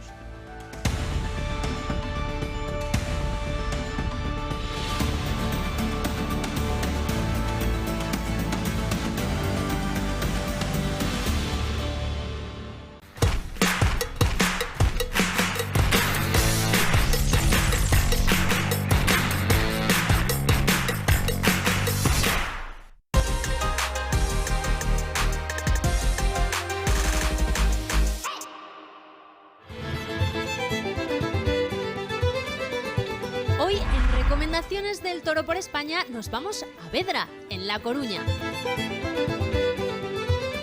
Allí se encuentra el restaurante Villa Verde, ubicado en una casona rural de piedra construida en el siglo XVIII, en perfecta armonía con su entorno, en un paraje tranquilo, apacible y rodeado de bosques y viñedos. Podrá disfrutar sus mariscos más tradicionales y pescado salvaje.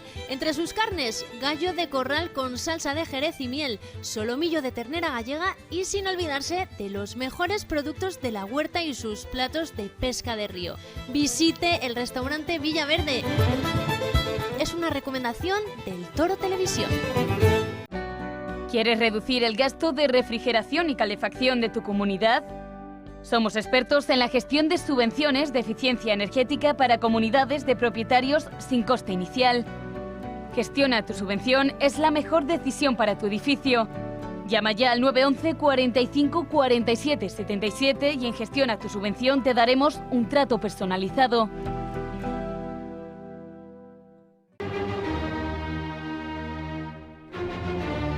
Ven a emocionarte con Ramón Torrelledo y Beethoven Universal en el Concierto Sinfónico el 4 de febrero a las 12 en el Auditorio Nacional de Música de Madrid.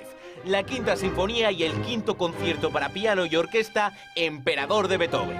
Escanea el QR que aparece en pantalla para comprar las entradas o manda un WhatsApp al 628 941 073 y te las facilitaremos. No te lo pierdas.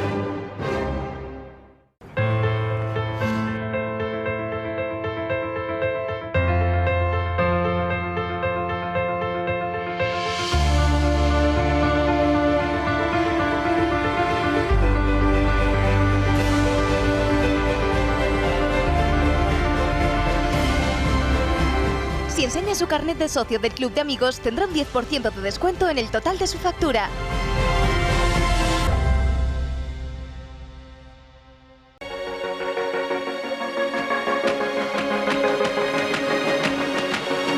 El producto de temporada y sugerencias semanales según el mercado aportan dinamismo a la carta de Calisto.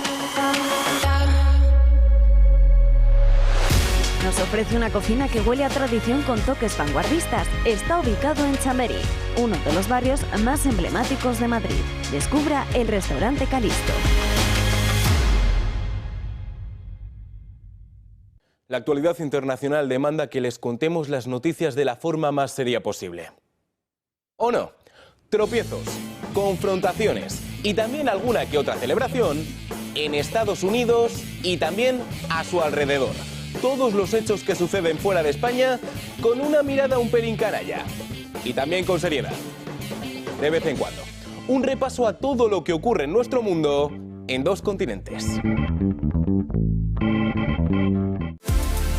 El colágeno de Q77 Plus, además de colágeno hidrolizado de máxima calidad, contiene ácido hialurónico que contribuye al buen funcionamiento de cartílagos, huesos y piel para que vuelvas a moverte como antes. Su fórmula enriquecida con magnesio, vitaminas A, C y K, junto al revolucionario factor 77, te hará rejuvenecer desde dentro.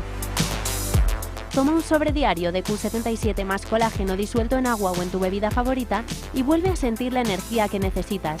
Disponible en q77plus.com. Ven al puerto de Mazarrón, al restaurante Con Cierto Sentido, en un entorno único a la orilla de la playa. Somos el hogar del buen gusto, con una exquisita carta de marisco fresco, arroces, carnes certificadas, pescados de lonja y verduras ecológicas. Productos exclusivos de mercado para los paladares más exigentes. Aquí seguimos con el mejor producto de España en su mesa. Les esperamos. Restaurante Con Cierto Sentido. Imprescindible reserva previa en el 968 15 59 06.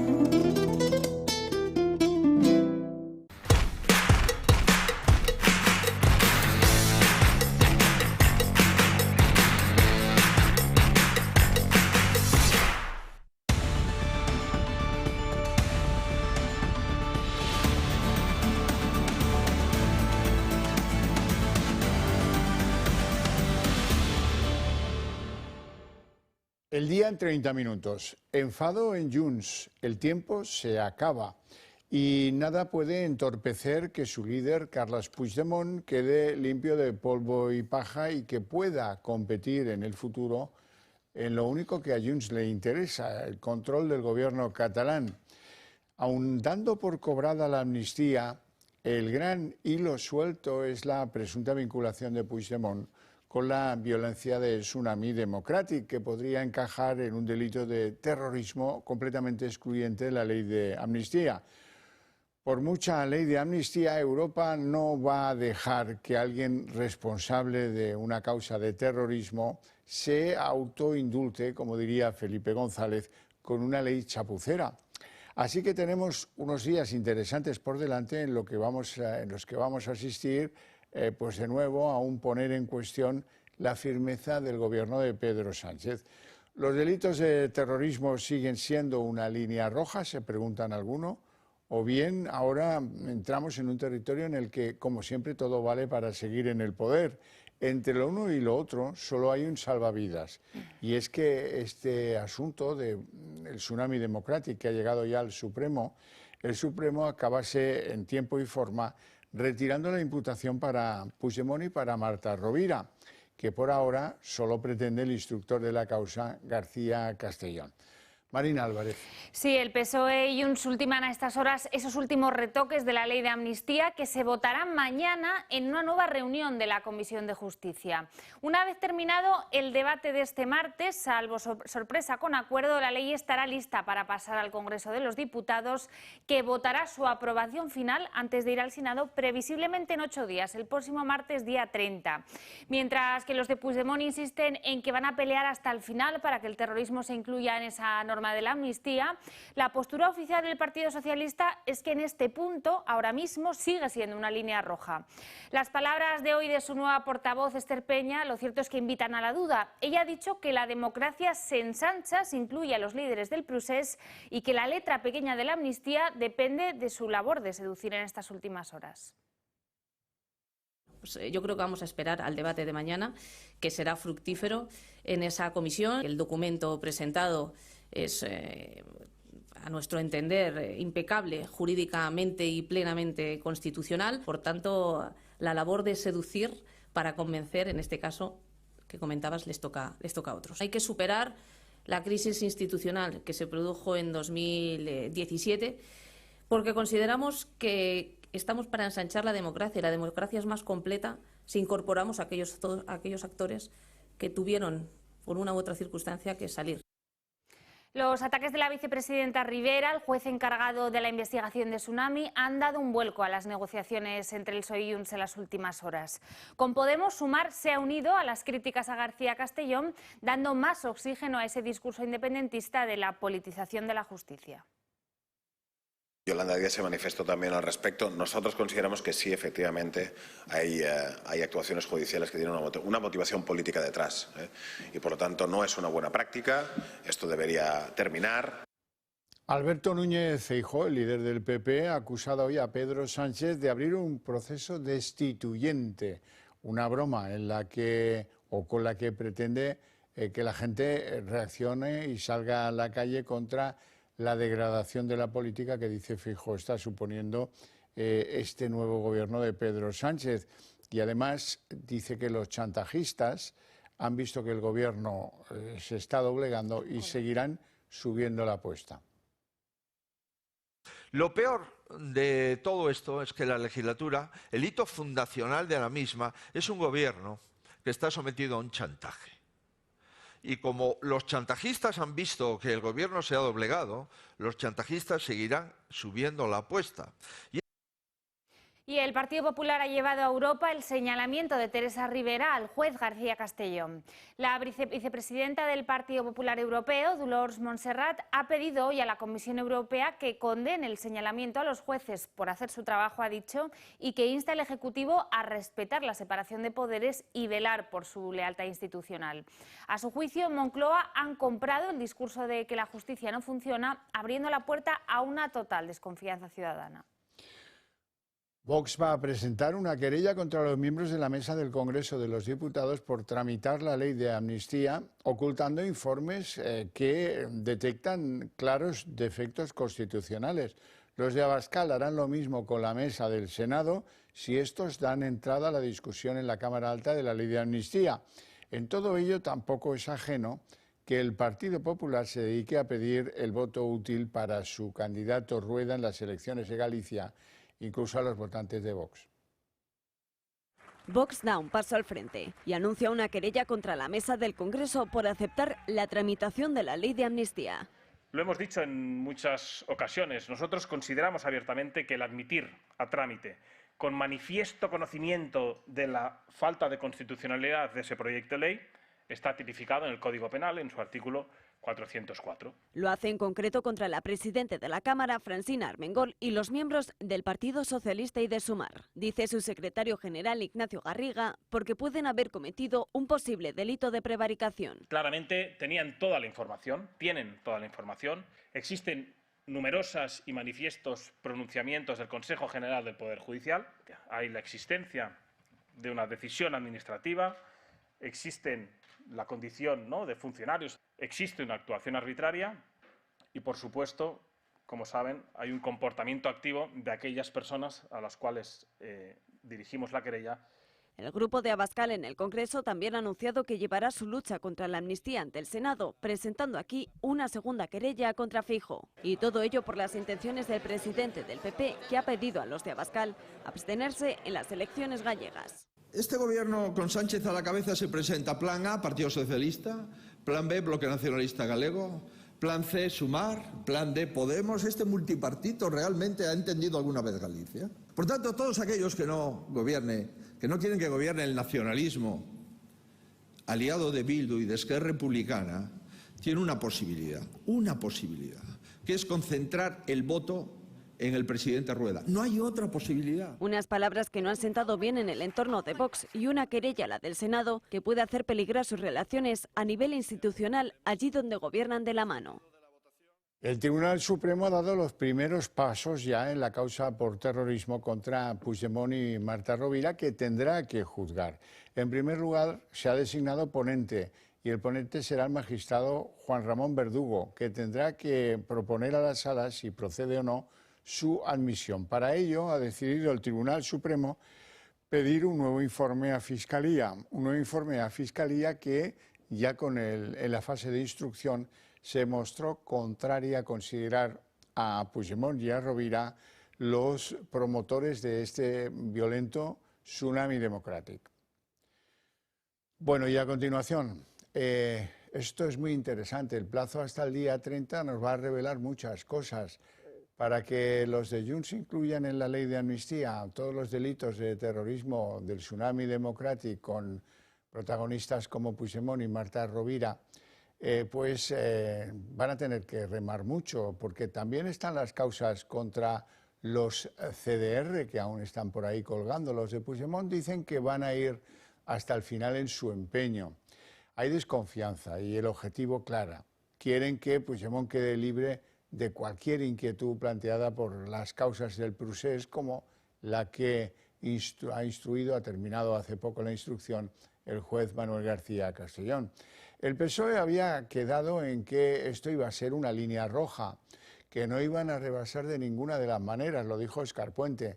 Ahora con la nueva portavoz pues parece que ya no hay tanta firmeza. Sugiere Esther Peña que no sé quién debe seducir al otro para convencerlo de no sé qué decisión.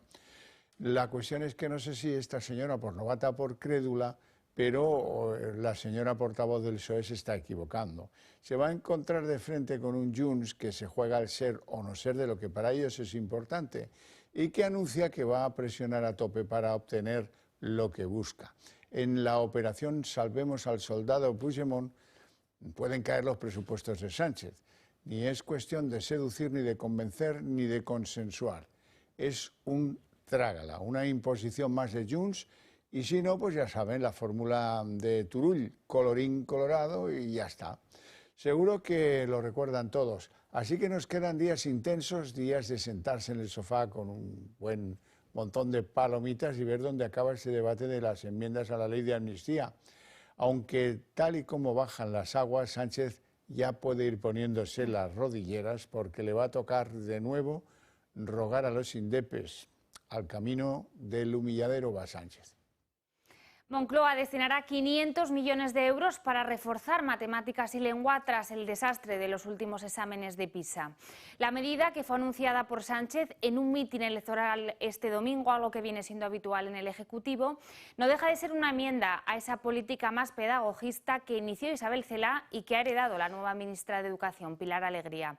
El plan contempla desdobles de aulas y clases de apoyo de lengua y matemáticas para esos alumnos que vayan más retrasados. Se espera que afecte a casi 5 millones de estudiantes. Queda menos de un mes para las elecciones gallegas y aunque algunas actitudes de varios dirigentes así lo crean, todavía no estamos en campaña electoral. Como en todas las previas elecciones, las promesas por parte de los líderes ya han empezado. El que más ha llamado la atención ha sido él, Pedro Sánchez. Pues hay asignaturas que son duras de roer para nuestros jóvenes. Me refiero a las matemáticas y también a la comprensión lectora.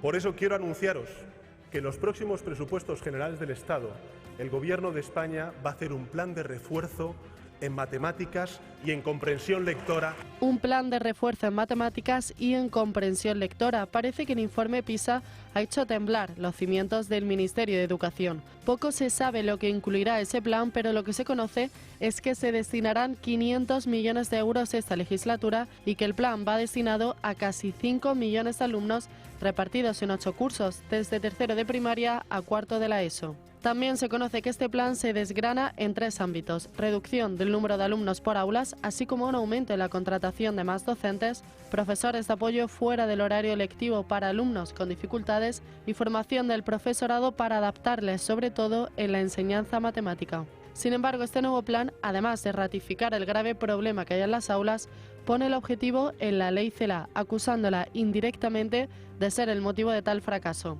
Nunca está de más recordar los puntos que llevaron a los estudiantes a ser de los peores de Europa. La ley Celaá recoge la eliminación del español como lengua vehicular y aparta la asignatura de religión, que deja de contar para la media. Se eliminó además la segregación por sexos en los centros concertados y se promulgó el cierre de centros de educación especial. Pero sin duda las 2 medidas más polémicas son estas: la contratación de docentes sin necesidad de que tengan un máster específico, o el poder pasar de curso aún con asignaturas suspensas si los docentes así lo consideran. Viendo estos puntos y el informe PISA, no extraña que los alumnos españoles estén por debajo de la media. María Jesús Montero ha dado frecuentes episodios de crítica a sus enemigos políticos, echando mano de ciertas descalificaciones sobre su físico que de otro modo en otro partido se considerarían pues una afrenta. Así, descalificar con adjetivos calificativos como carente de pelo, falto de pelo, gordo, barbas, para dirigirse o para pretender ironizar sobre el aspecto de algunos dirigentes del Partido Popular es muy típico de la señora Montero. Nunca con alguien de la izquierda, eso jamás. Y siempre caracterizados esos comentarios calificativos por una sensación creciente de mala uva. Por ejemplo, cuando llamó marinero a Feijóo por aquella foto de un día en la regala de un yate de Marcial Dorado. La pregunta es muy sencilla. ¿Aguantaría la vicepresidenta Montero que alguien la comparase por su manera de vestir con un espantapájaros? Apenas unos días ha tardado la ministra María Jesús Montero en volver a sembrar la polémica sobre la educación en la clase política. La última este fin de semana en la Convención de los Socialistas de La Coruña. Porque el Partido Popular, hace un rato escuchaba unas declaraciones de este hombre que habéis mandado para allá, para Madrid, desde las gafas, bueno, los dos tienen gafas, del que tiene menos pelo, del Tellado. Acudir al insulto ha sido una estrategia recurrente por parte de la titular de Hacienda, quien ahora es vicepresidente primera del Gobierno y que, sin embargo, la de Tellado no es la primera de una larga lista de ofensas. Así se ha referido hace unos meses a los líderes del Partido Popular. El Partido Popular, entonces de Casado, bueno, de Rajoy, cuando llegamos, el de la barba y el puro. El Partido Popular del señor Casado, el de la sonrisa eterna que no decía nada. Y ahora el Partido Popular del señor Feijóo, el marinero. 4 años desde la llegada de Pedro Sánchez, después de esa moción de censura. Esto parece que ha pasado hace mucho tiempo, ¿no? Dice uno, uy, el de las barbas. Pues no hace tiempo que Rajoy se fue del gobierno. Lo cierto es que muchos insisten en que pocas no son precisamente las cosas que pudiera decirse de la que se presenta como médico y que más que al ejercicio de la medicina ha dedicado su vida a la gestión política de la atención sanitaria. Y es que sus salidas de tono y polémicas no han sido pocas. Chiqui, son 1.200 millones, eso es poco, eso es poco. Cuando tú afectas un impuesto es que tú dices, si tú recaudas por este producto, solamente puedes gastártelo en Juanola. No te lo puedes gastar en nada más. Entonces, si las Juanolas no están, ahora tienes los recursos y no tienes dónde gastarlos. Es mi madre, mi madre. Dando cuenta de que la educación y los buenos modos en política están a la orden del día. Y el Ayuntamiento de Castro Urdiales, en Cantabria, ha legalizado un chalet que se compró con dinero negro y que contaba con un sinfín de irregularidades urbanísticas. La historia se entiende mejor si desvelamos quién es el beneficiado. Se trata de Melchor Gil Llanos, cuñado de Pachi López, que, según revela hoy El Debate, usó casi 2.000 billetes de distintas cantidades para pagar este inmueble. Su legalización se llevó a cabo pese a que quedó patente el origen desconocido del dinero y a que el cuñado de López realizó un sinfín de obras contrarias a la licencia urbanística. Su parentesco con Pachi López, además de que él mismo lleva años ocupando puestos de responsabilidad bajo las siglas del PSOE, estarían detrás de la regularización del inmueble. Y en Podemos, Irene Montero ha presentado en las últimas horas su candidatura a las elecciones europeas. Hoy Ione Belarra, su compañera de partido, ha desvelado que para apartarla del Ministerio de Igualdad le ofrecieron un puesto en una embajada. A mí me ofrecieron una salida política para Irene, algo bonito, una embajada. Una salida que la sacara de España y que hiciera que deje de dar problemas, ¿no? Cuando me lo propusieron, yo os lo digo honestamente, me eché a llorar porque me dio mucha rabia. Porque creo que lo que Irene ha representado y lo que Irene representa en este país es muy importante y es muy necesario. Las elecciones gallegas están a menos de un mes. Hay un sondeo que publica hoy Voz Populi que queremos mostrarles porque señala cómo el Partido Popular, por un solo escaño, revalidaría su mayoría absoluta en esas autonómicas del 18 de febrero. El número 2 en esas hipotéticas elecciones, si se celebrasen pues en estos días atrás, cuando se hacía la encuesta, sería el Bloque Nacionalista Galego, otra vez con 19 escaños. Digo otra vez como segunda fuerza. El tercero en la liza sería el PSOE de Galicia con 15 escaños y a Vox le dan un escaño en estas encuestas, igual que a Sumar. Uno para cada uno para Sumar y otro para Vox.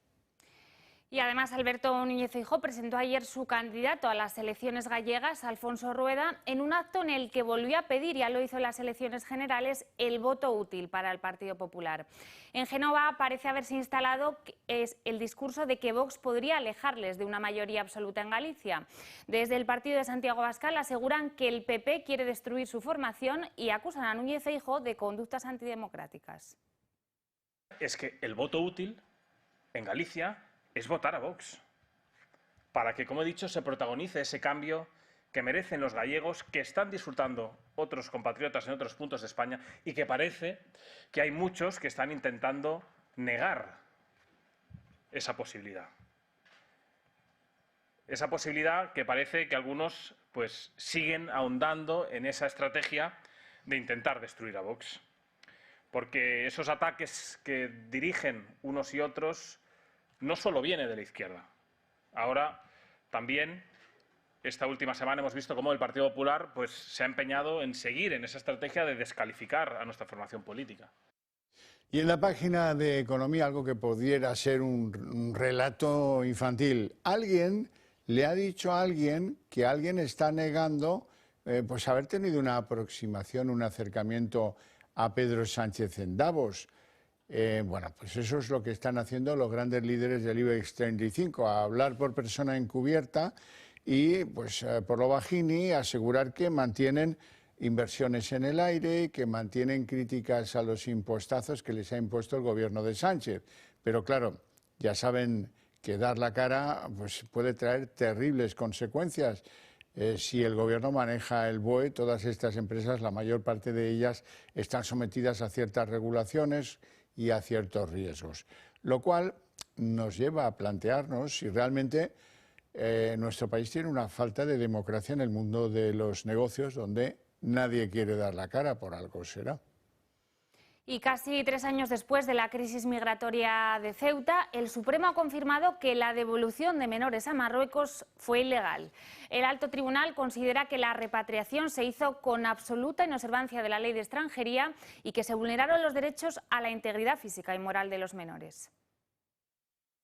El Tribunal Supremo ha confirmado que la devolución de menores no acompañados de Ceuta a Marruecos en agosto de 2021 fue ilegal al considerar que las autoridades españolas actuaron con absoluta inobservancia de la ley de extranjería e incumplieron el Convenio Europeo de Derechos Humanos que prohíbe las expulsiones colectivas de extranjeros.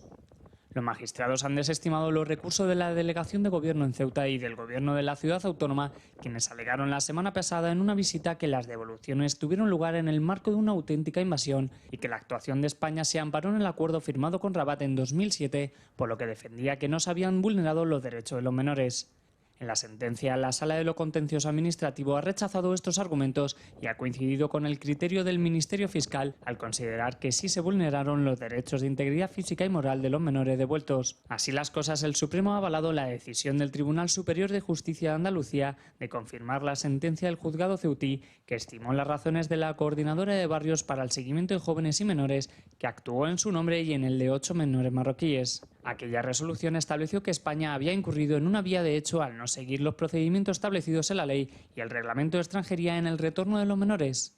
Por ello, se condenó a la delegación del Gobierno a adoptar las medidas necesarias para conseguir el retorno de los menores de edad no acompañados que fueron repatriados a mediados de agosto de 2021. Bueno, y en la página internacional, Josep Borrell, el hombre de las relaciones internacionales en la Unión Europea, ha conseguido que la Unión Europea apruebe su plan, impulse su teoría de la creación de 2 estados, uno israelí y el otro palestino, como vía de pacificación de Gaza, lo cual pues no está para nada demostrado, pero bueno, el gran problema es que Israel no lo acepta. Washington coincide con la Unión Europea en cuanto al diagnóstico. Debería crearse pues, el segundo Estado, el Estado palestino, pero esto no avanza si Israel no quiere.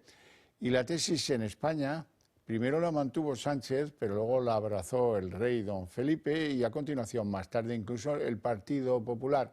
Su líder todavía no ha dicho nada, pero Tellado sí expuso que le parecía una excelente vía. Y además crece la tensión entre las familias de los rehenes y el gobierno de Israel. Tras convocar una acampada este fin de semana frente a la residencia de Netanyahu, hoy las familias han decidido irrumpir en una reunión del Parlamento en protesta por la supuesta inacción de las instituciones para devolverles a sus seres queridos.